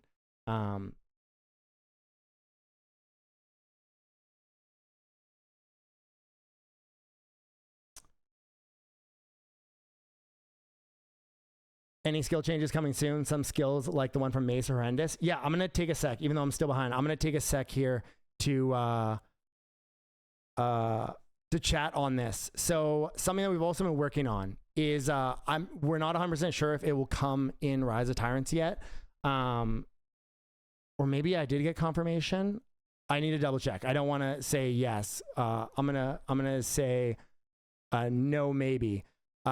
Because I haven't gotten confirmation on it yet. But something that we actually did is some balances to Warforged skills, because some of them are just basically completely useless and not relevant. And so some of them were adjusted, but most of them were actually like kind of reworks to them. I know Mace is one of those, Hammer as well. There's a handful of them. And additionally with that also would be coming 2 more tiers to Warforging. So there'd be 3 tiers to Warforging. The second, and these would be require legacy level. So giving a little bit more benefit to having a higher legacy level to Warforge to those tiers, but also they will also use Warforging Shards. And we actually have an additional thing that will be a consistent sync and use case for Warforging Shards as well. That is finished design and in the pipeline as well. Yeah.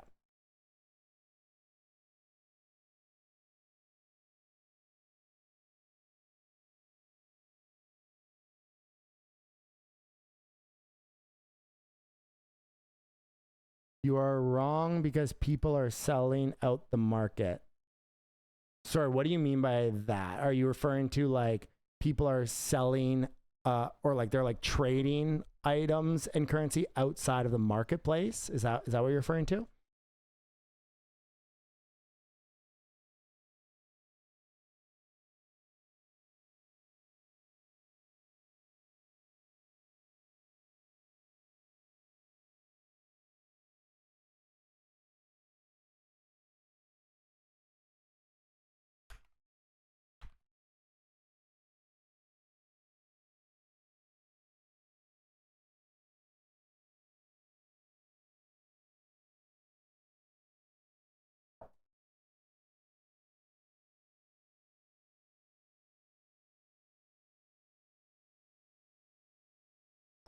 Neither for president? Yeah, Prime Minister of Canada. Oh yeah, people don't throw valuable items in the market. So they're avoiding burning silver and it's having a counter effect. Yeah, we're already aware of that. We already have something coming in the silver economy update related to that, because you're very right.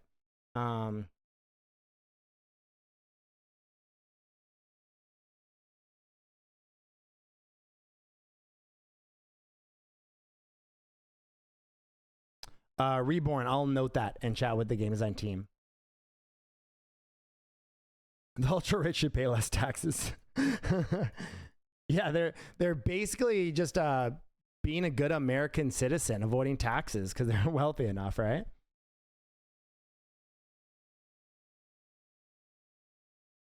This system was very much designed around healers having a clear role in Tyrants. Don't you worry. Is Hungry Monk not hungry anymore? It will be incredibly fucking hungry quite soon here. It will be very, very ravenous quite soon here.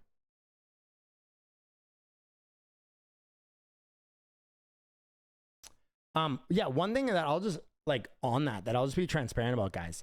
When revenue doesn't come in, we can't do buybacks, right? We don't make magical money appear out of thin air, right? That's why we are able to do buybacks from support. So people that want to see quests do well, you guys should want to see revenue come in. It's as simple as that. And at the same time, like there's no pressure either on this.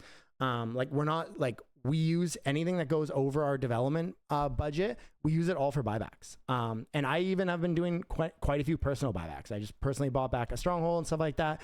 But you know, money doesn't appear out of thin air. We don't have magic internet money. You know, we don't have like Ponzi level shit that we want to do that many Web3 games did and why they had to shut down. There's a reason why a lot of Web3 is just gone, because they didn't have sustainable models and they had very Ponzi models. Ultimately though, we can only do what we're able to do.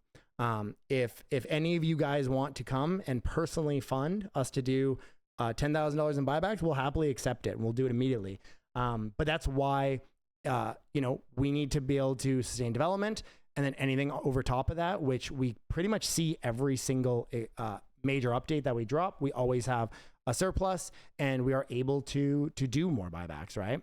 And so that's our goal with everything, right? It's to be sustainable so we can continue building a really special game that many of you guys truly love, and then be able to do that with anything above that. And so, yeah. So generally you can, that's why a lot of people have realized around these major update drops, around these kind of things, that's when we're able to feed the hungry monk and continue to burn more and more of the supply.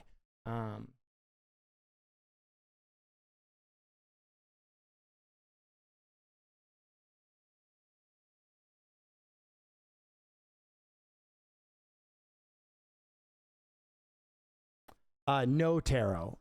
You do not need a pet to transmute to do tier 3 sigils or anything like that. No, you can do any sigil with silver.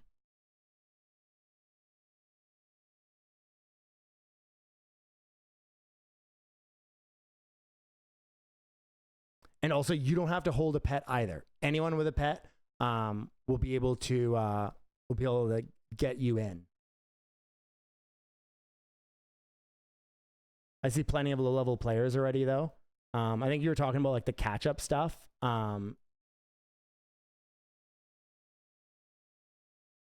Any discussion about implementing stamina would limit power gaming, allowing average players to keep up even more with casual plays. I think there's like a better way to do that than the stamina system. Not a lot of MMOs have stamina systems. I know Tibia does, and that's why like Tibia veterans here talk about it. I think there's a lot of downsides to a stamina system. We prefer the reverse of that, which is like blue EXP or like bonus EXP for shorter play sessions. But there's like, we used to have actually like more of that. So kind of more in the line of the stamina system. And, you know, a lot of players also complain. They're like, well, this kind of sucks. Like I feel demotivated to play more than 2 hours a day. You know, it's both sides, you know. I think the current EXP boost to Legacy 60 is fine, to be honest. It's a good middle ground. I mean, to be clear, the boost to 60 was done like 9 months ago now, right? Now that's like pretty low for with what kind of content has been coming and what levels those are for and stuff, right? So like at the time it was a pretty good middle ground. Now it's definitely like very low compared to where the player base is at, because it hasn't been changed, right?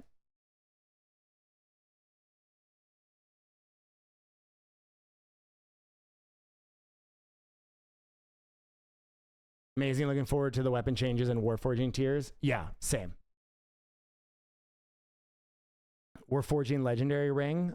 Ooh.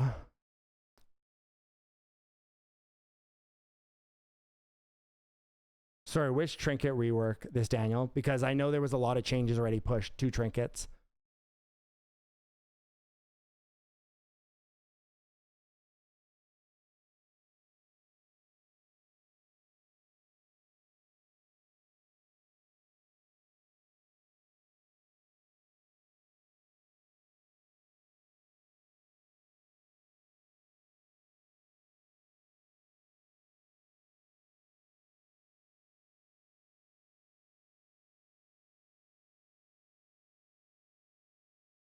Sorry, trying to follow this chat. This sounds interesting. I think playing 3 hours a day will keep you way behind for a good chunk. You're referring to stamina. And then someone said, this sounds interesting. And then also increasing the effective level wouldn't be so necessary. And someone said people would start leaving the AoE farm spots to join other content too. Oh, so like you're saying like other content wouldn't reduce your stamina, only grinding would.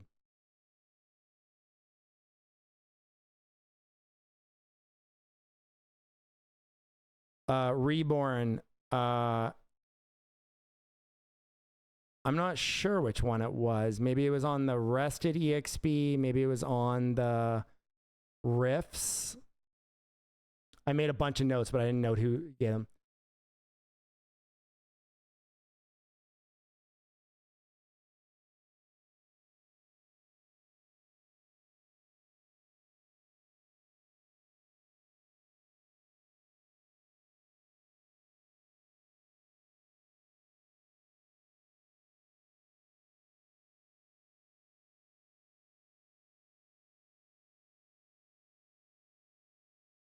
It's only natural. People buy lucky coins. They get revenue to do buybacks. Then people use lucky coins to get quest. Yeah, this is exactly why we are dropping the economy update. We already shared parts of it that are directly related to that, but we have other parts as well.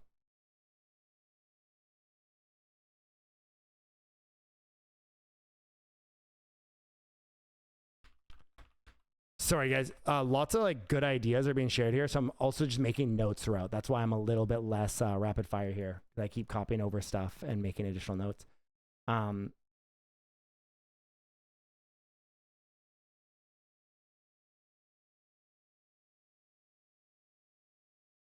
time-based stamina, please. I always forget to log out when I get distracted by other things. Yeah, no, I know. We wouldn't do time-based. I also, I hate time-based stamina systems. I think they feel awful. Like you're like grinding and you're like, you know, if you're not super efficient, you feel like you're losing. I don't know. Yeah. The daily double boost from dailies are too little for current standard. It's a fixed 500k. The bonus should scale with the player's level. When you say daily double boost from dailies, are you just like referring to like the 2x EXP? Like, are you more just saying like the daily content? Do you mind like listing kind of which ones you're referring to specifically?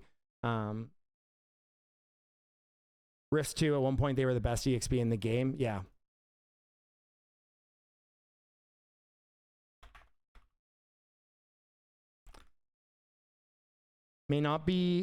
Maybe not reforged, but first fix the bonuses from legendary ring sets, because right now most of the bonuses are useless. Yeah. Stamina equals dog shit. People just need to play like humans. Yeah, you'll never be able to convince hardcore players to not play hardcore.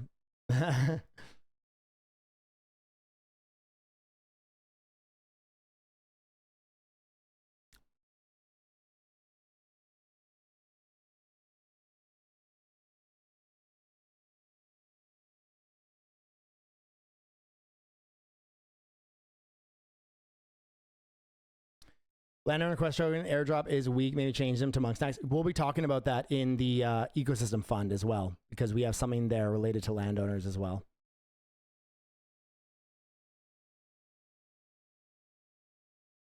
But you're only going to piss this Daniel off.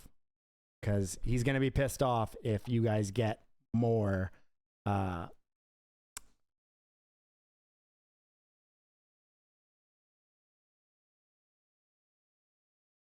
Yeah, hell, I think he agreed with you and said that's why the economy update is coming. Yeah, exactly. I've already shared that I can only share so much because of the impact that it would have.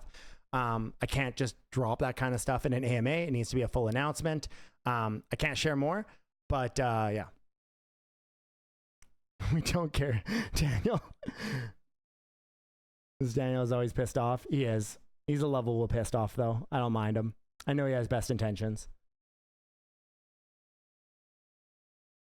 Any swag giveaways today? Yeah, I'm gonna give away a few things.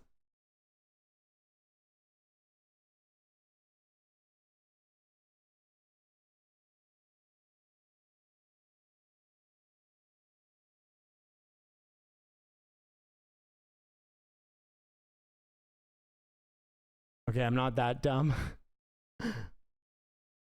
Oh, we do giveaway before GVG. Yeah, what? We have 45 minutes before, right? Before you guys start like grouping up and stuff for that. Because I got a few more things. Okay, so let me get to a few more things. Yeah,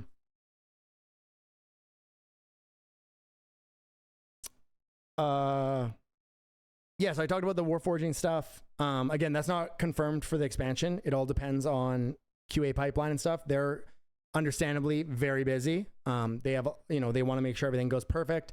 But if they're ahead of schedule, if we're in a good spot, maybe it will. We have a lot of quality of life stuff coming that players have been asking forever for. I'm going to play this. I'm going to play this video quick because I'm going to BRB like really quick. So I'll play this video just to go through them again. So I'll be back in 2 minutes. Enjoy this quick video that many of you guys have seen already before.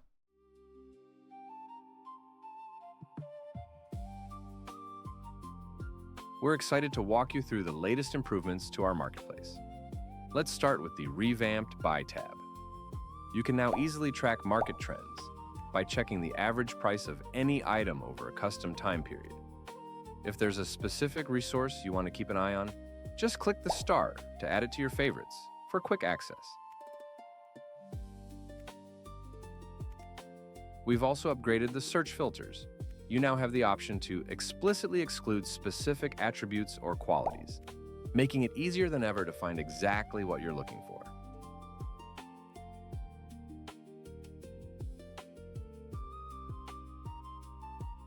Let's look at creating sell offers. We've completely removed the old listing limits. You're no longer restricted to selling just 1,000 items at a time. When listing an item, you can now explicitly choose whether you want to accept both silver and quest, or to only accept silver. You can also monitor price history for your items, tracking market trends over any time frame you choose.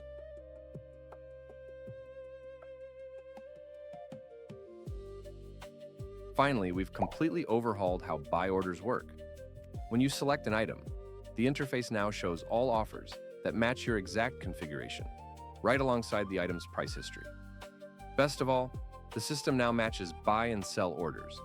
When you place a buy order, it will instantly match with existing sell offers, cleaning up everything at or below your specified price.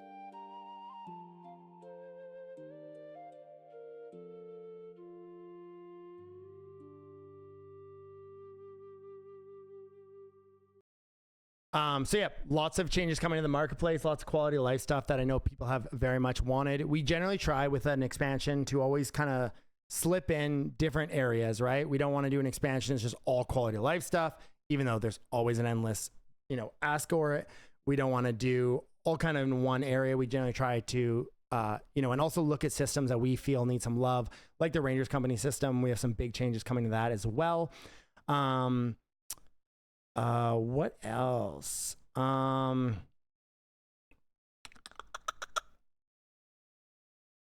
Oh, the other thing too, we also are working on some stuff related to expeditions. Some things that we feel are frustrating to players with expeditions. For example, things like gemstones, even though they're like a pretty high chance to get one, people just with some rewards, they just don't want any RNG related to them. So we are also looking at some changes there related to gemstones from expeditions.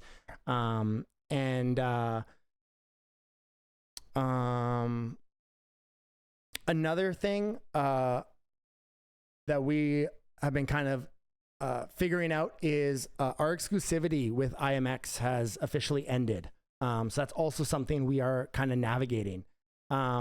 We've talked about it before. We signed very specifically with IMX because we felt that we would get by far the most support from them. Obviously, Web3 as a whole is in a very weird spot right now. I mean, no one's oblivious to it. If you're a Web3 person, you see the nonstop projects that have shut down, and especially over the last kind of 6 months. We're very thankful that we are in a very strong position compared to 99% of Web3.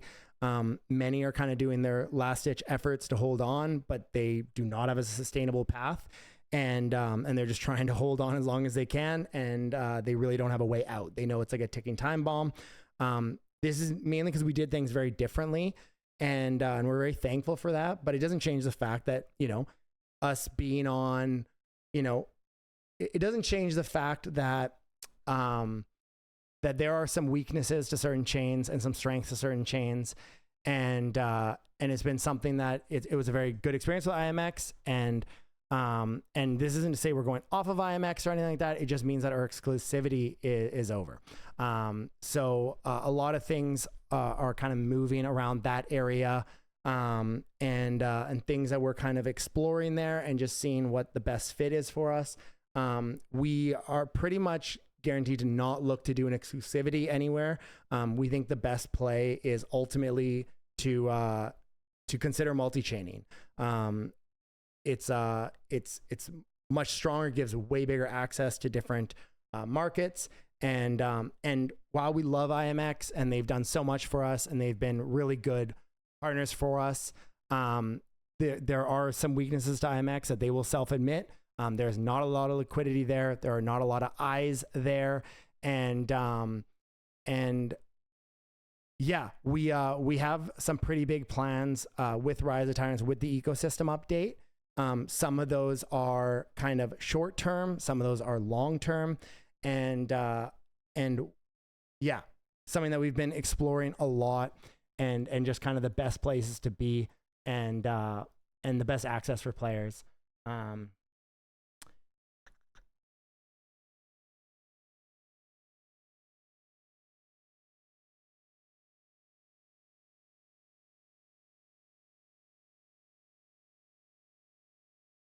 Oh, nothing would to be clear, the staking rewards that we've locked in, these are ours. Like it's not like IMX is distributing these. These are, this is IMX that we have as part of our agreement. When we signed our contract, we went in lieu of any cash. We did no cash up front. We did it all as ecosystem rewards that are now unlocked. And the ecosystem fund, a lot is contributed by us. And part of it is from that agreement that we negotiated. I think we were probably one of the only teams in Web3 that negotiated to not just get a big cash lump sum, and instead we negotiated for a higher amount that is all directly tied to the ecosystem as rewards for the community. This is sometimes why I get a little frustrated with some people sometimes, because we consistently work against our best interest, and many times those things, I don't think there's a lot of projects right now that are dropping like further rewards that are not just inflationary, but things that we actually like negotiate on behalf of. But we're going to continue to do that kind of stuff, and long term, we know it'll be the right path that we've taken. But yeah.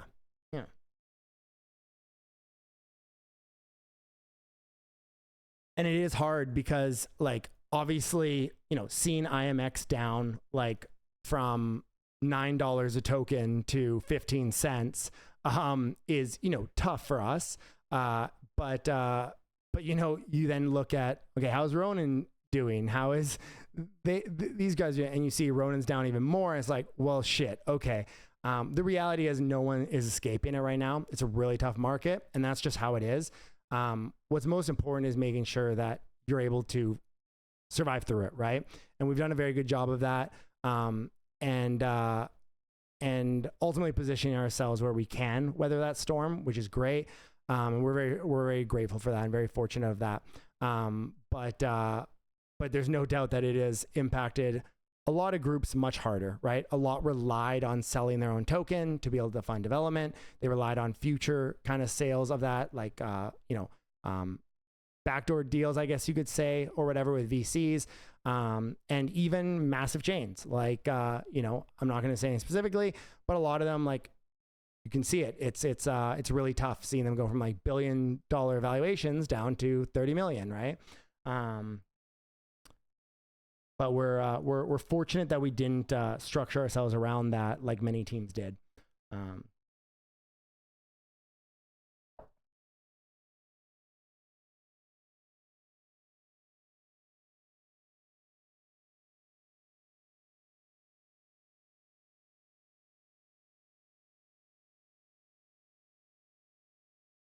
Collab with Axie Infinity. We have something pretty interesting that we've been looking at with pets as well. Now that we've built a bigger arsenal of pets.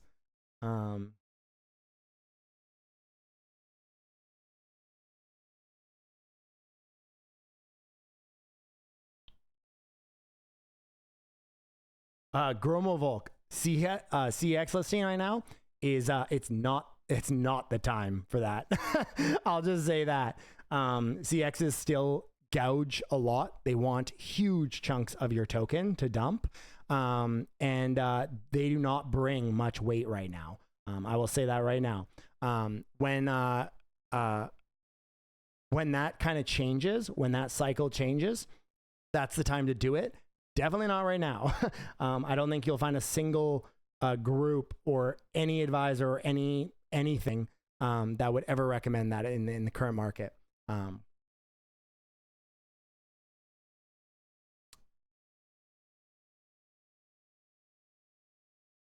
This, Daniel, I've read all of them. Don't worry.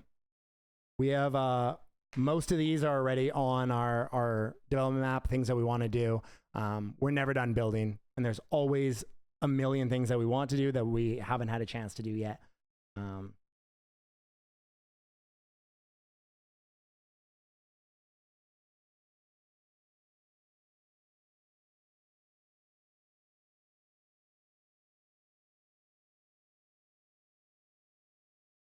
Yeah, Daniel, this is actually something that I like a lot, the monolith thing. It's actually something that kind of how we would do it if we were to do it.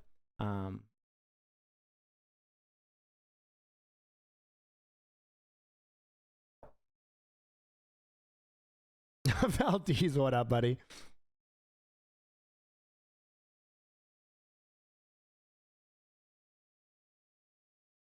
Okay, I'll re-ask about dynamic event. Is it possible for it to spawn boss when a rare cosmetic with legendary color border drops to show indicate?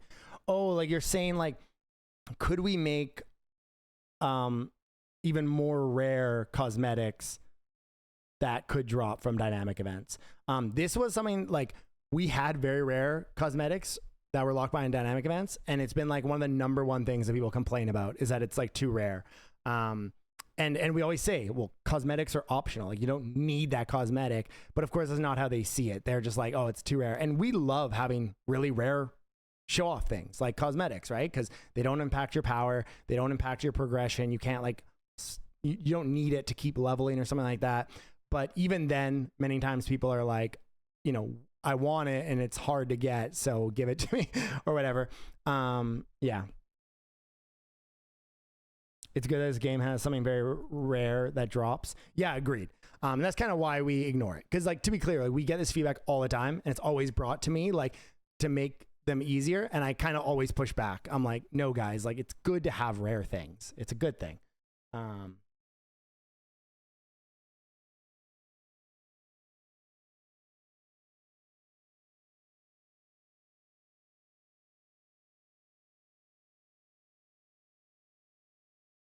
I wish we had a revamp to Rifts, Arenas, GVGs, rewards, and leaderboards, making them more desirable. Well, right now, GVGs are very desirable.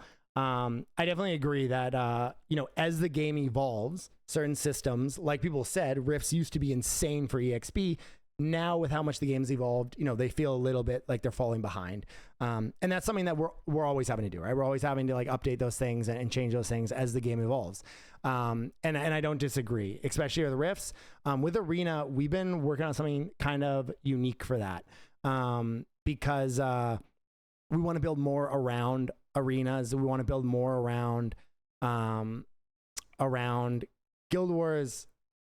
Like I'm not going to share too much here because like there's been one thing that I mentioned in the past that there's a few community members that will literally be like, you promised us this and it's not in yet. And it's like something that I just like hypothetically said. So I need to be a little bit more careful in AMAs, unfortunately, which is a bummer. It makes me sad.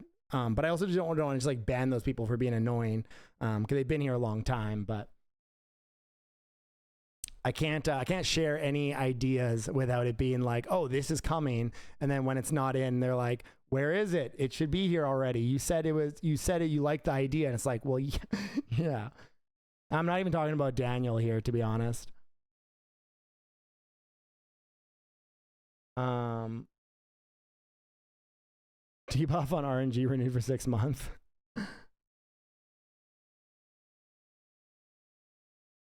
You promised new movement system? You mean the thing that I said we're hypothetically working on and that it's a massive thing? I think you're joking anyways. But yeah, it's actually we have a separate PTR branch for testing it. There's so many things to change because of it though. Oh my god, like every single creature ability, every single player spell, ship stuff, wagon stuff, there's so much to change with it, but it is sick. It is pretty sick. Even like creature movement animations have to be changed, right? Because right now the movement animations are based on moving a full tile. So there's like so many, like as we build it, we're like, oh shit, there's this now, and there's this now, and there's this now. But we also know it's one of those things that like just completely change the game for a positive in a million ways. One of the biggest things is just new player experience, that feeling of kind of lag between steps, what we can do with spells and abilities being not like tile based and actually being like truly circular and stuff. There's so many cool things.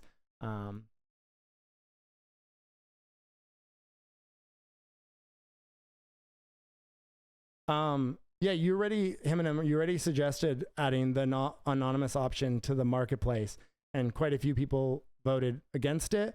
Yeah, I don't know. Maybe we'll add something like that at one point, but yeah, it's not really our focus.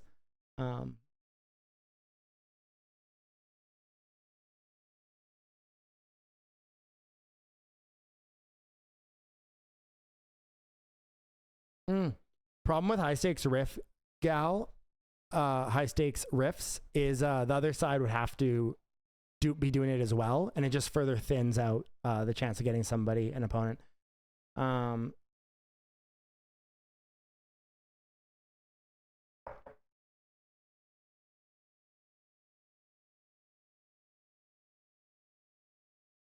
Transparency is needed to detect funny activities. I think by funny you mean like suspect or questionable activities. Yeah, yeah, I do agree with that as well. Don't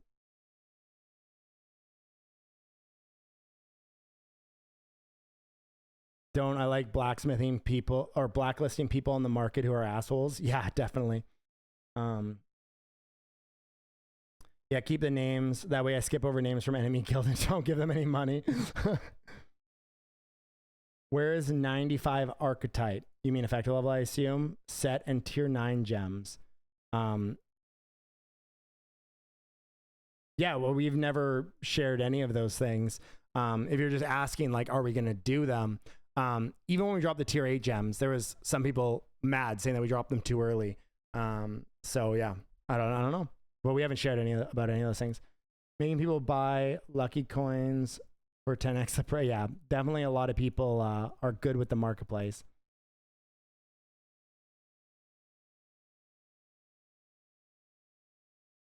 I think anyone who says like too early, sorry to call you out, Gal, but you're not the only one. There's like hundreds of people thinking it too. It's usually people that are like, I want a chance to catch up to those players and them have a wall so they can't go farther. But also you got to understand that as a player, it kind of feels crappy when you're playing an MMO and you're like, I can't progress, right?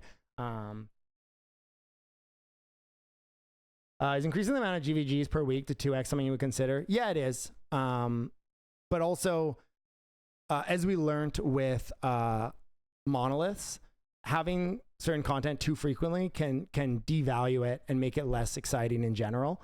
Yeah. Y'all take this enemy guild stuff too serious, bad for your health. Hey, rivalries are fun in games, okay?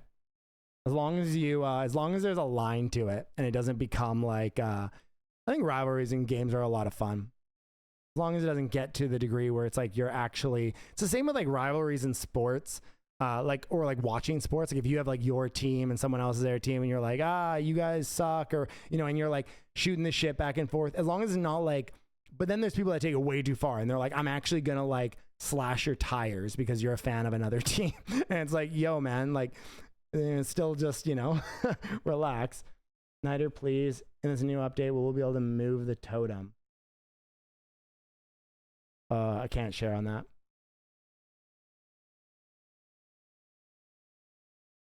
I'm 90 plus. We need more 90 plus content, then launch it. Oh, yeah. I don't think we've shared about the new stuff coming. I don't think we've shared yet on that. But we have a bunch of new spawns and higher level spawns and some other stuff as well. I believe coming in the expansion. I'm 99% sure. 99.9% sure. When transfer archetypes, like you'd be able to switch your level of a certain archetype to another one. The credit card monk. I love it. Is this something that people would actually like want? Like the ability, like we'd have to do something to make it so you can't just constantly do it. But like I can see that point, right? It kind of feels bad if your highest art, like you would like to play something different. And like swapping too, right? So it's not like you're like boosting it or something like that, but you would like, if you're like Warfare 85 and, Spiritual 70, you could like swap those two. Is that something 85% sure? Let me do a vote, because this is something that I think is like great for the game, but I also wouldn't want to put something like this in unless people liked it. Here, what I'm going to do is I'm going to copy the message link, go ahead and give like an up or down react based on if you would like that or not. Because if that's something that like a lot of the community would like, it's pretty split right now.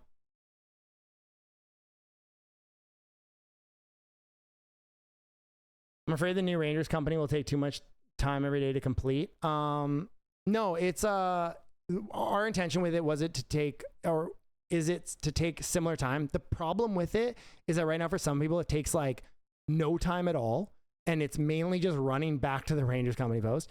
And then for other people it takes really long, like way too long. And so we basically want to equalize that average. So for some people it might take a little bit longer. For a lot of people it would be a lot shorter. And then on top of that, the amount of tasks per day is also reduced to equate for that. So yes, there are for some people it might take a little bit longer, but it's just a way better design. Yeah. Downvotes, make sure to do the downvotes on the actual message. I think they are.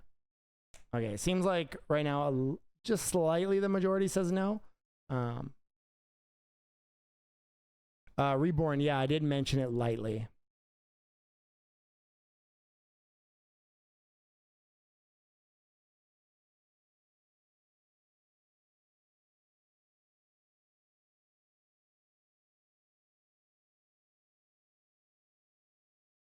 Wow, it is like dead down the middle. It is like dead down the middle. I would love if you guys shared kind of why you voted yes for it, why you voted no for it. I'd love to get a little more context from you guys.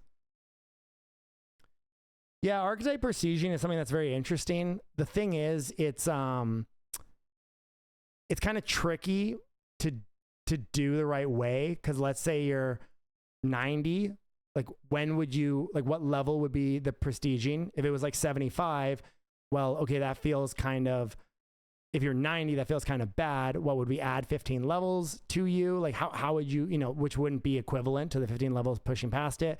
Would we do it at like 90?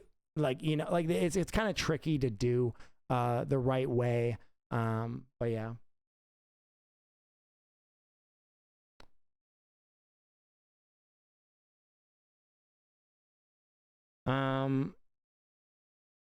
Your thoughts on why you voted yes, I assume, because every MMO has this. Maybe tomorrow I'm going to be tired of playing melee and want to change to mage. I've been playing the game since the start, so I have to level another year of leveling another archetype. Yeah, exactly. That's kind of my thought. Like if you have like uncapped, and not every MMO has it, but I do understand your point is more like there are ones that have it, and I would say ones that follow a similar design to us. Like not like a WoW design, right? Where in WoW, it's like, okay, I'll level an alt. It'll take me 15 hours or whatever, right? Your point is, I think more like MMOs like our design have it. And to be clear, I think that's what you meant. I'm not saying that you said it wrong or anything. And that it like makes more sense for, yeah. I voted yes because it would make it easier for people to swap to healer builds, and healers are quite rare, but I can see that people who leveled old school healer type may feel robbed. Yeah, that's kind of like I think the counter argument. Reason not transfer, if someone shows up as a high level in their archetype, I can recognize they'll be experienced and dependable with those skills. That's a good point. That's a decent point. I see, for example, I started as fighter, I want to play mage, but it's like I'm stuck with this role. Yeah, that's a big thing, is like the uncapped progress kind of makes it so you like you don't really have the choice, right? Like you're not going to want to make an alt either, because you're like, well, I'm just losing time for my main. And all, like, there are ways to do it to avoid some of those problems. Like, for example, having a limit to how frequently it could be switched. Not to mention, this would be like the craziest quest sync of all time. But because it could be something that's not like, it's not like you can just freely do it, or it's not something that's like super cheap to do. So you don't have to worry about someone like just constantly ping ponging. Like them changing is like, I've put so much time in this character and I don't want to play this. Like I haven't enjoyed this for a long time. I want to play something different. And they really have to commit to it. Not like I change and then 2 days later I change again, or I'm changing just to this for 2 days for Tyrants and then change it back. Like if you make it restrictive enough, but it's like it's an option there for those players that want it, but not something where it's like people are just constantly changing. Yes, it would be great to be able to transfer XP to those who just want to level 90 once, but hard no, because there are effort behind leveling secondary archetypes. This is some more time and reason not transfer someone. Oh, okay, yeah, you already said. I read that.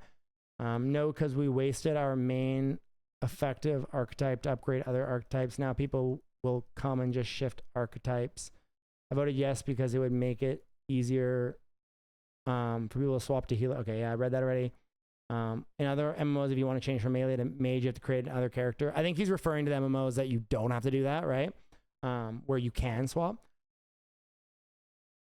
I would like to level with my 90 build and make some extra EXP that I can put in other archetypes, so I'm not forced into. Yeah, I think that's really interesting. That back, getting like almost like playing your main build, but you can level up your other archetypes using it.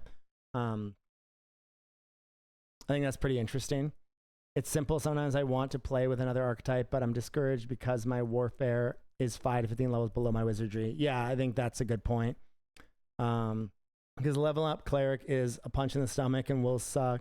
Maybe just, yeah, I think that is somewhat of an argument as well. Like some archetypes might be a little bit harder to level up.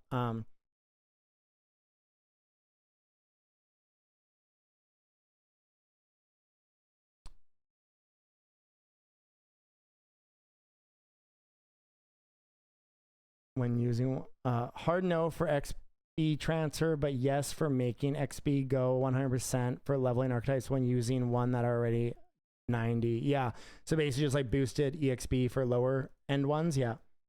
Bro, we're all the way on. As long as there is a quest sync, then votes will change. Yeah. If there was a quest sync, does that change the votes?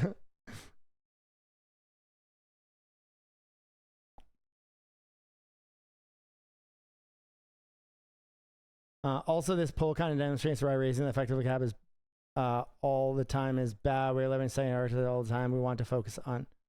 Wait, this poll kind of demonstrates why raising the effective cap is bad. We are leveling secondary archetypes all the time. We can't focus on our main build the way we want.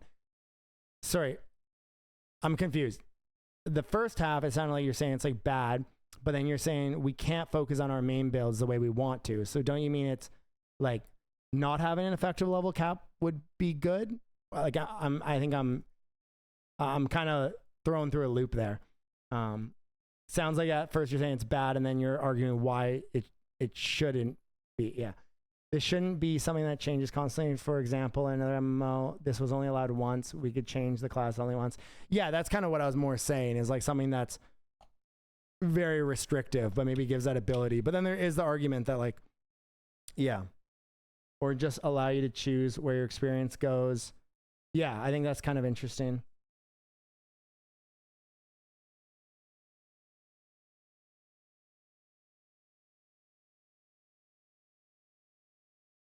I think transferring archetypes is the right approach, but reaching level cap is really sad because you'd feel like you're losing a lot for playing the way you like. I think once you reach max level, you should store that EXP in a consumable so you would be able to use that on other archetypes with less effectiveness to prevent abuse. That way you can play. Yeah, I think that is a pretty interesting idea there.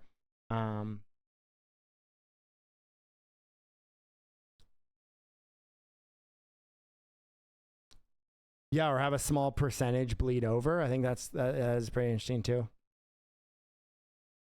If you want to be strong in something, you should have to work for it. I agree. Raising effective is good, but only once the whole world is prepared for it. It's bad to have only one or two good places to go. Oh, like, yeah, once there's like areas to go for it. Yeah. No, sorry, I explained badly there. No, all good. All good. Too much work for it, focus on priorities. I mean, adding EXP flow over or transferring archetype stuff, that's very simple. I think one thing I notice a lot is many times the community, like, there'll be things that they suggest that are actually incredibly complex and like so much work to do that they think are simple. And then there's things that they suggest, and then there's like things that are like, this is too much like work, don't do it. When it's actually like incredibly fast. Like it's one of those things that we can crush out like 10 of those a day. That's one of the disconnects sometimes. Is like there's things that the community is like, oh, like just do this, like we want this. And it's like, well, yeah, back-end wise is going to be an enormous amount of work. And then there's other things that maybe seem more complicated but are actually really easy. Oh, GVG time. Okay. Have you, or are you going to speak on the Quest ecosystem? I spoke a little bit on it, but I mentioned that it'll be dropping like a day or two before the expansion because it will impact Quest price. And so we can't talk about it until like a day or two before the expansion. Then I'll be dropping it all publicly at one time. But I talked lightly on it. But yeah.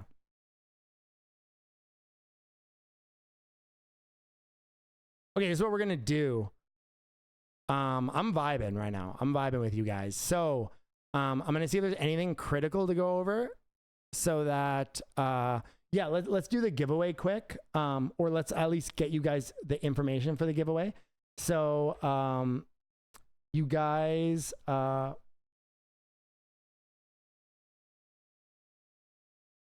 okay, Will Zera, you can go ahead and open the channel.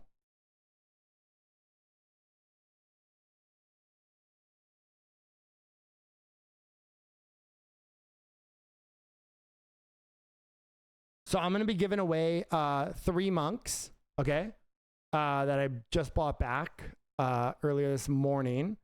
We're going to be giving away 3 monks this time instead of 1, but they're, we're going to give away,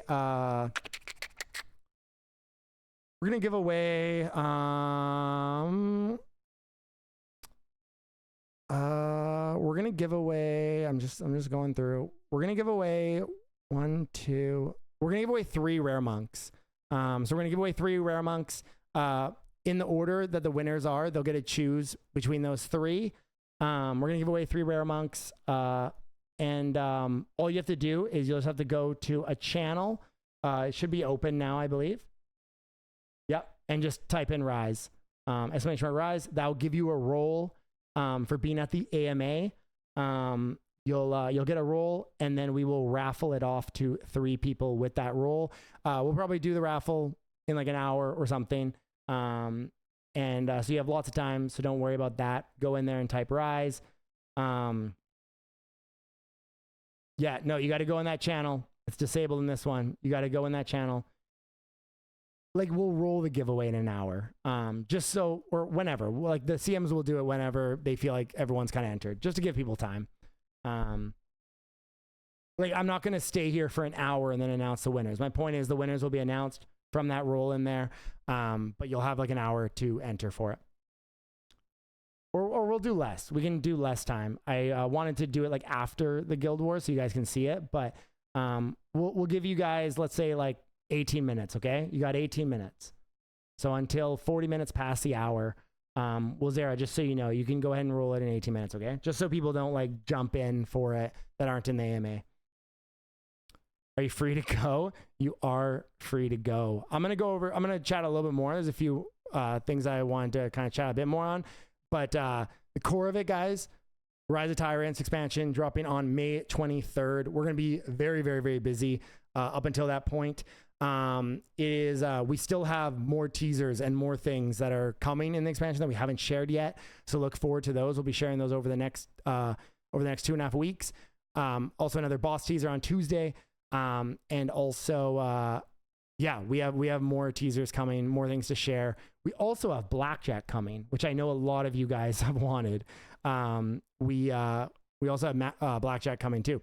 So, but those are all kind of the core things that I can share right now. But we have, more teasers coming. We have the ecosystem fund that will be coming in a couple days, a day or two before the expansion. It'll be a full announcement. So stay tuned for that. And thank you guys so much for joining me. Again, we're going to chill a little bit longer here. I'm vibing.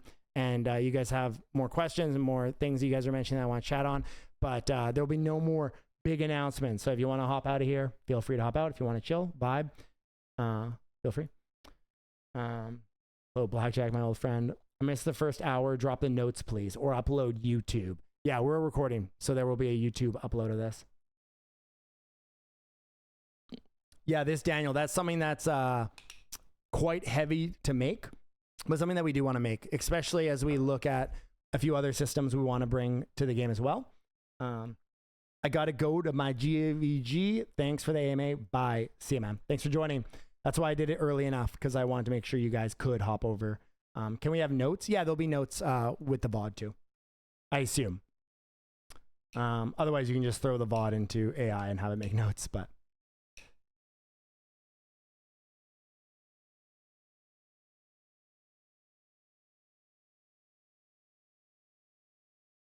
Can the Carnival Monk be available in RavenQuest? Please, Lucky Coin Stuck is bad. Oh, like you mean the currency conversion monk? Is that what you're referring to? Yeah, that's something I already chatted with the team about. We also want to have the raffle monk also be in there, but yeah.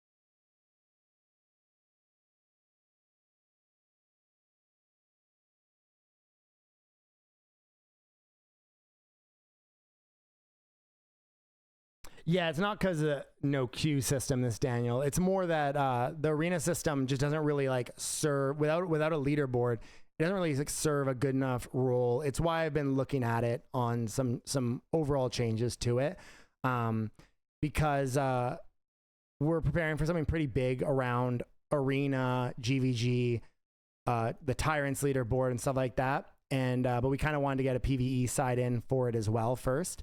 But yeah.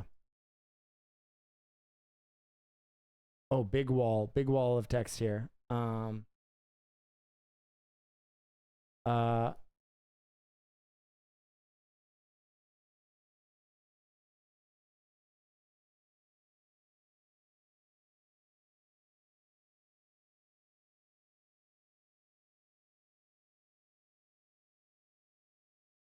Looking forward to Tyrants and future changes. Love the AMA. Thanks for being here, man. Appreciate it. God, you guys all have the coolest fucking names now. This color scheme is sick.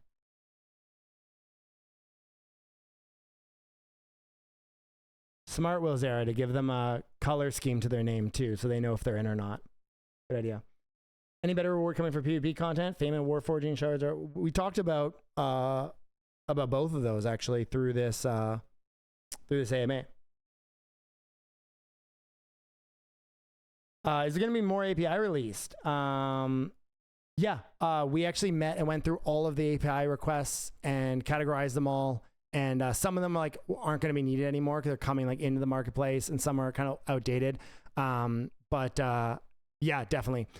That's an area that actually, like, the side that does the API side, they were so busy with so many things, with staking and with like all the stuff with Raven, I like the cross linking, and then with Fortune's Frontier as well. But they're actually in a pretty good spot right now. So we want to look more at API stuff. Cause there's some really cool community builders out there, and we apologize that, you guys have been so patient, and we apologize that you guys, like, there's things that would help you guys a ton, and allow you to make cooler stuff. And I hope you guys know it's just, we're trying to build other things as well. And it takes time to set those all up, but we also, yeah, we just appreciate you guys being patient on those, and that you guys want them too, right? It means a lot to us, and yeah.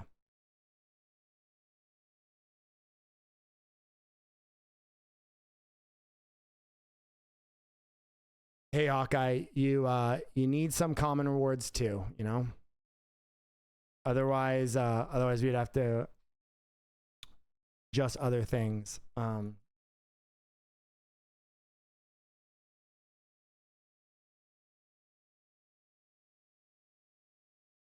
actually think we changed some stuff on that as well.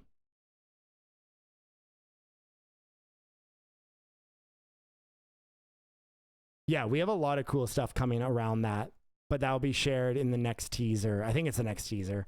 Yeah, we have a lot of things that the community's been asking for around that.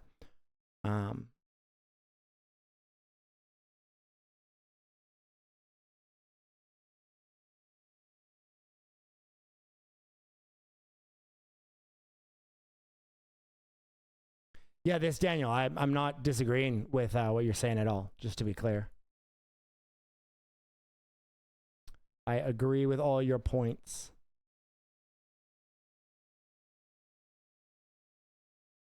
What about an idea for archetypes, rotation, and rifts? 1 week Holy is banned from builds, other week Shadow, etc. Yeah, it's something that we've already noted for rifts. We have a few things that we want to change with rifts to make them a bit more interesting.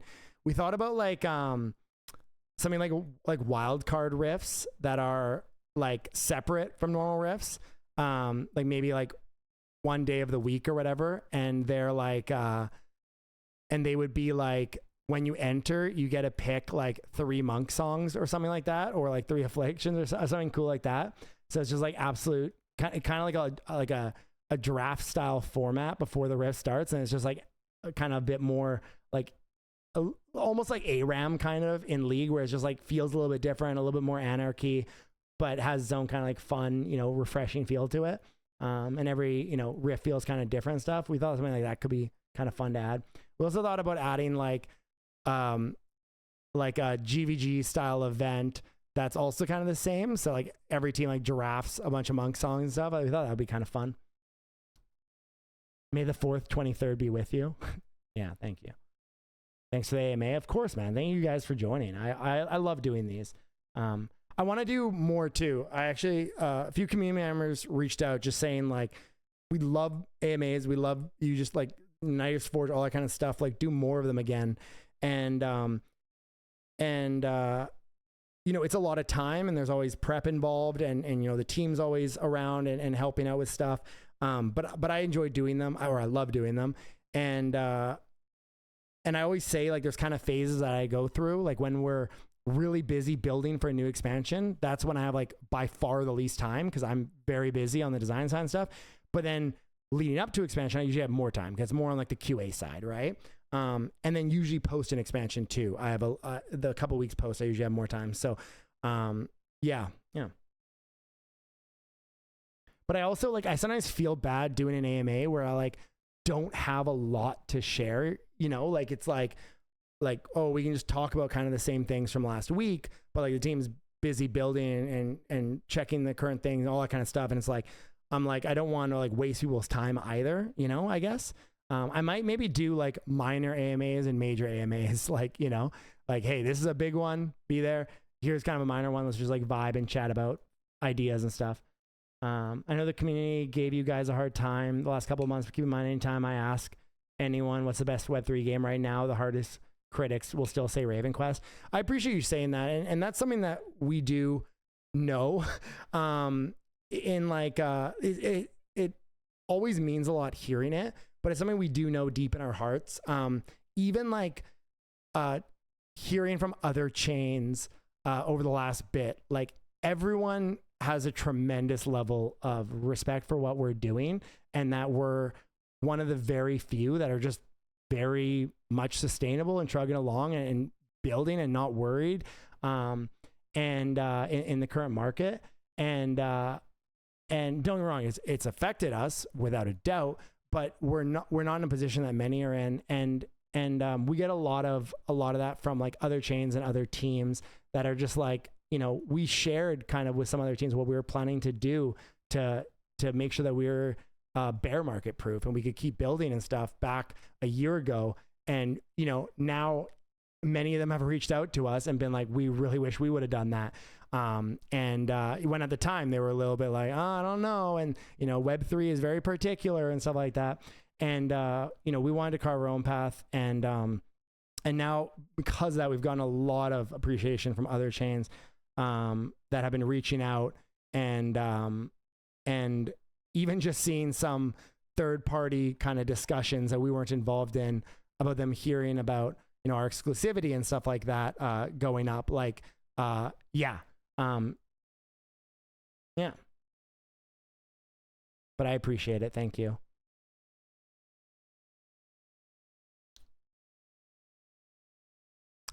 Tell me in chat.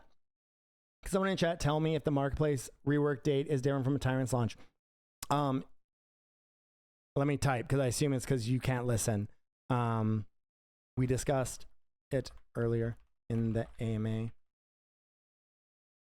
QA team is going through it this weekend.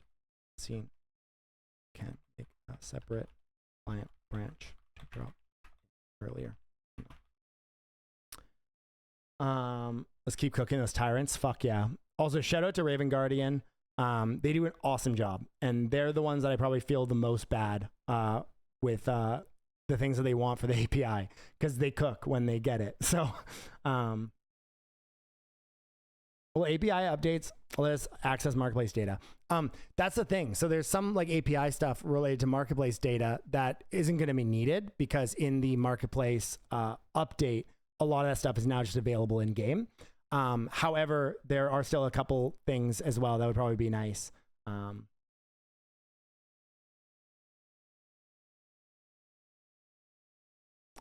Only women are always right.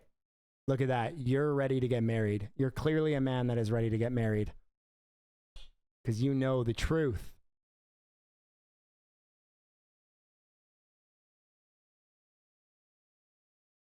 Any chance you will create more steps in progression from infusions, from like infusion tiers? So basically adding like more steps. Yes, the design's already done. It's something that like has to be handled really well because it means we have to change everyone's gear because of those middle grades, right? But absolutely, yeah, it's already a planned change.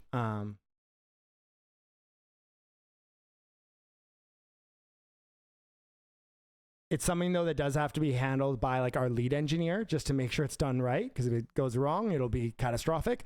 And he's been very busy with the Rise of Tyrants stuff. But once his share is done, which is pretty close now, we might have him jump into that. This would definitely be fun content, random builds. This reminds me of Ultimate Bravery on League of Legends. Yeah, we think it would be quite fun. Those kind of like wild card modes.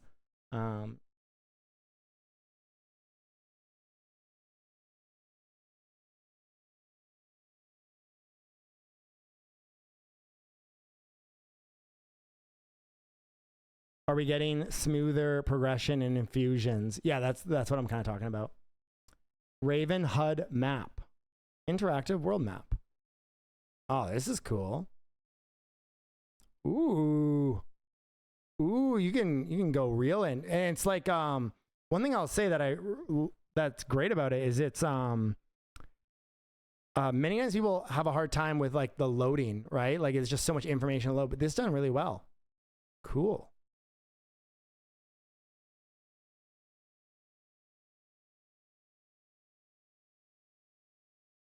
Yeah, the raffle will be in 3 minutes here. I'll let them announce it though, so. GVG soon. Yep, don't miss your GVG. Introduce some cosmetics that only few people can get, like 10 to 20. Like how?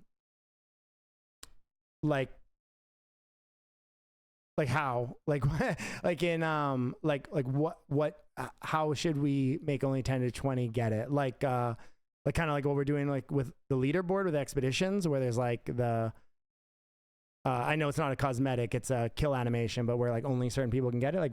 Like where would you see us adding that? Like to what area of the game are you wanting to see that?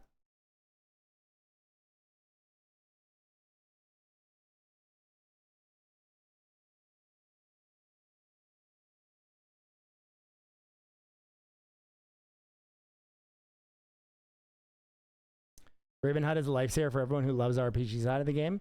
Yo, CMs, is this in our like official or like our like community building links or whatever? If not, we should get it in there if it's not.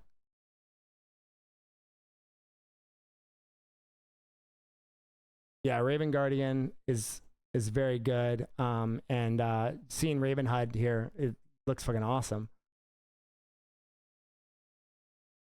Not yet. We'll DM you. Okay. Are we lowering Tyrant cosmetics more so we won't diminish Kingmakers, etc. so much?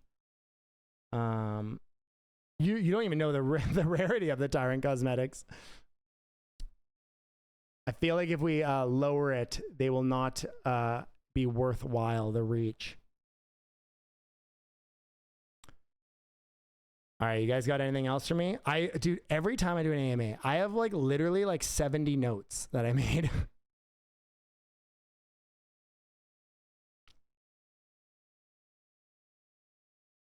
Like, I'm excited to announce the ecosystem fund so I can shut some people up. But can't announce it too early. Can't do that. Gotta wait. Yeah, we actually worked on a pet cosmetic system. Being able to like give them like a hat or like sunglasses and shit. Be kind of funny. We can make like a clown mask one for call it This Daniel that you can put on your pets. Listen, you take shots at us, I take shots at you. That's how this works. just bugging you, man. If really rare, then no problem. Yeah, they're very rare. They're very rare.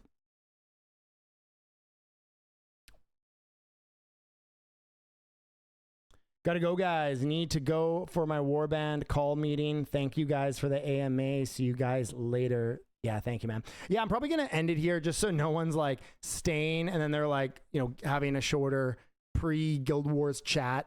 I also, dude, I love the Guild Wars system just because of how much goes into it by guilds and warbands and stuff like that. Those are the kind of systems that we want to design more of and just better of. We think Tyrants would be a great side for that on the PvE side, but we definitely want to continue building around stuff like that. It's what makes MMOs special. And yeah.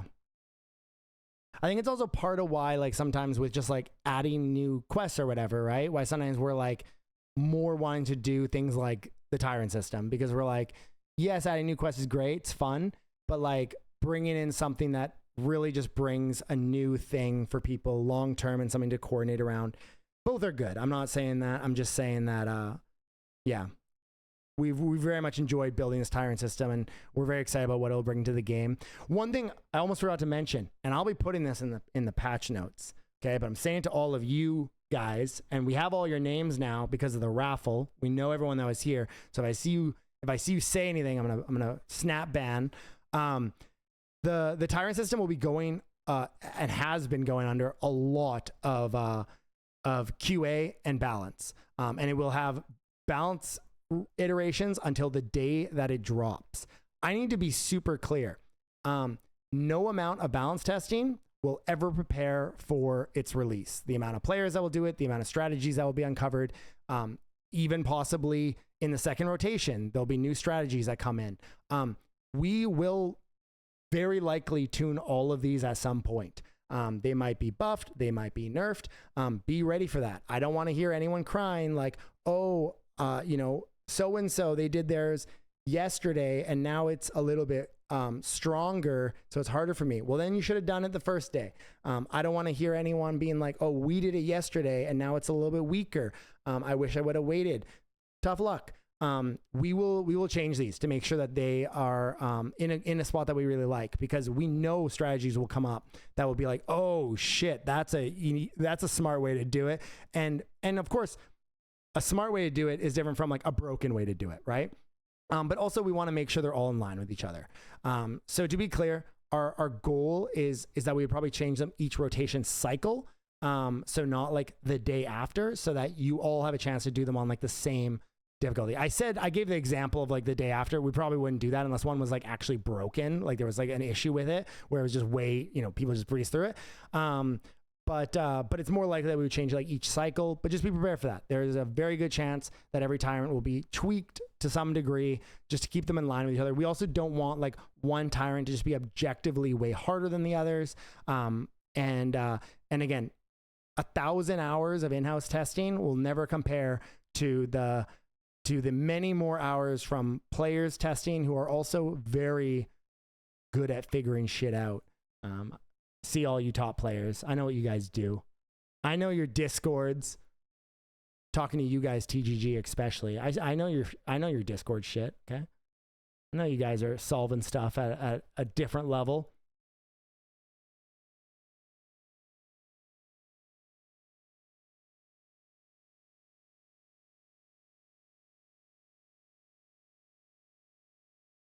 New PvP content. That's exactly why we built Fortune's Frontier. I've shared that before.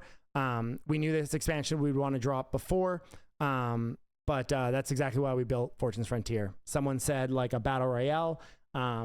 Fortune's Frontier is a Frankenstein of a lot of different style of PvP mechanics that we like. I can tell you from in-house playtesting, Fortune's Frontier is fun as fuck. Something I mentioned with the wild card part of Monk Songs. In Fortune's Frontier, you actually can get Monk Songs while playing, and it makes it very, very unique and fun.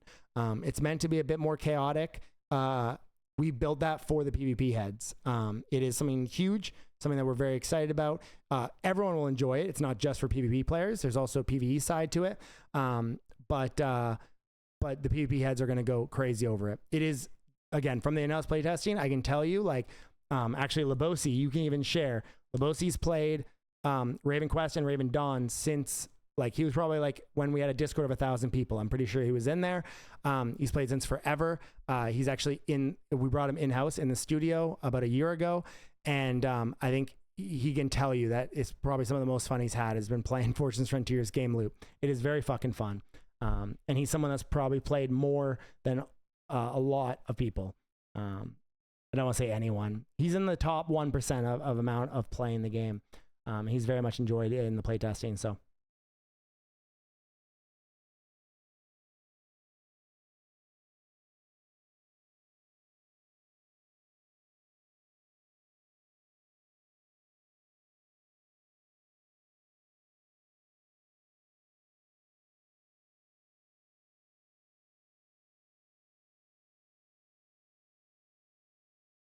Been playtesting on the weekends after work as well. Fortune's Frontier is a game changer. Not telling anything else. Can't stop playing it. Yeah, this has been pretty much the reception on our testing of it. It's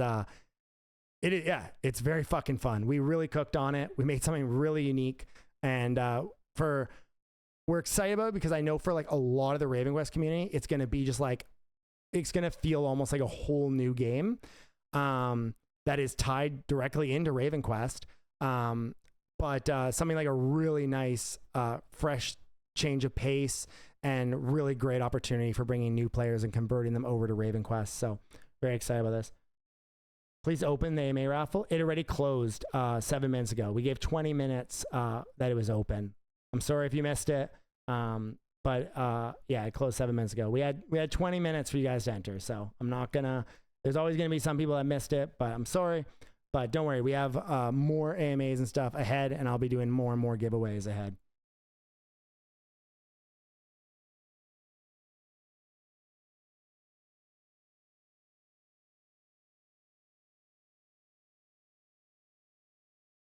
Cool, guys. All right, hey, you guys got Guild Wars in 13 minutes. Why are you in here? Why are there still 140 of you in here? Okay, you guys got to go prep, okay? All right, guys, with that, we're going to end the AMA. Almost 3 hours. I appreciate you guys all being here. The classic, very long AMA. I just want to thank you guys for being here. This expansion has been a huge amount of work and a huge amount of cook. And we're so excited for it to drop. We feel like it just brings in things that have very much been missing from the game, and so many things that we still haven't shared either that are going to be coming.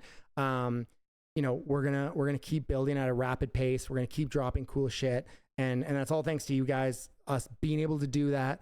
And even the ecosystem fund, like we've put a lot of work into building something really special for the Quest ecosystem, and really putting everything behind it that we can. And you know, anything that we can do on top of that is all thanks to you guys and your support. So we genuinely do really appreciate it. We're very thankful to be in the position we are and to be one of the few names in Web3 that is just in a really confident spot. And you know, it's been tough. We're all fighting it together. We all feel the same way. Every game, every chain, every community member, we all feel the same way. But we just thank you guys for your confidence behind us through this market and through all the things that are, you know, in Web 2 and Web 3. It's a crazy time, and I hope you guys are all doing well on your guys' side. And I'm excited to keep building more and more cool stuff. We have a long list of stuff that we want to do. The second this expansion drops, there's no shortage of that. So yeah, I appreciate you guys being here. I appreciate you guys' support and sharing about RavenQuest with people. And we're going to continue to cook and with you guys involved in that. So thank you guys. I hope you guys have a good rest of your weekend. Good luck in your Guild Wars. Anyone who said anything mean during this AMA, I hope you lose your Guild War. Anyone who said anything nice, I hope you win your Guild War. Jokes aside, though, thank you guys. We will chat very, very soon again, okay? Bye. See you.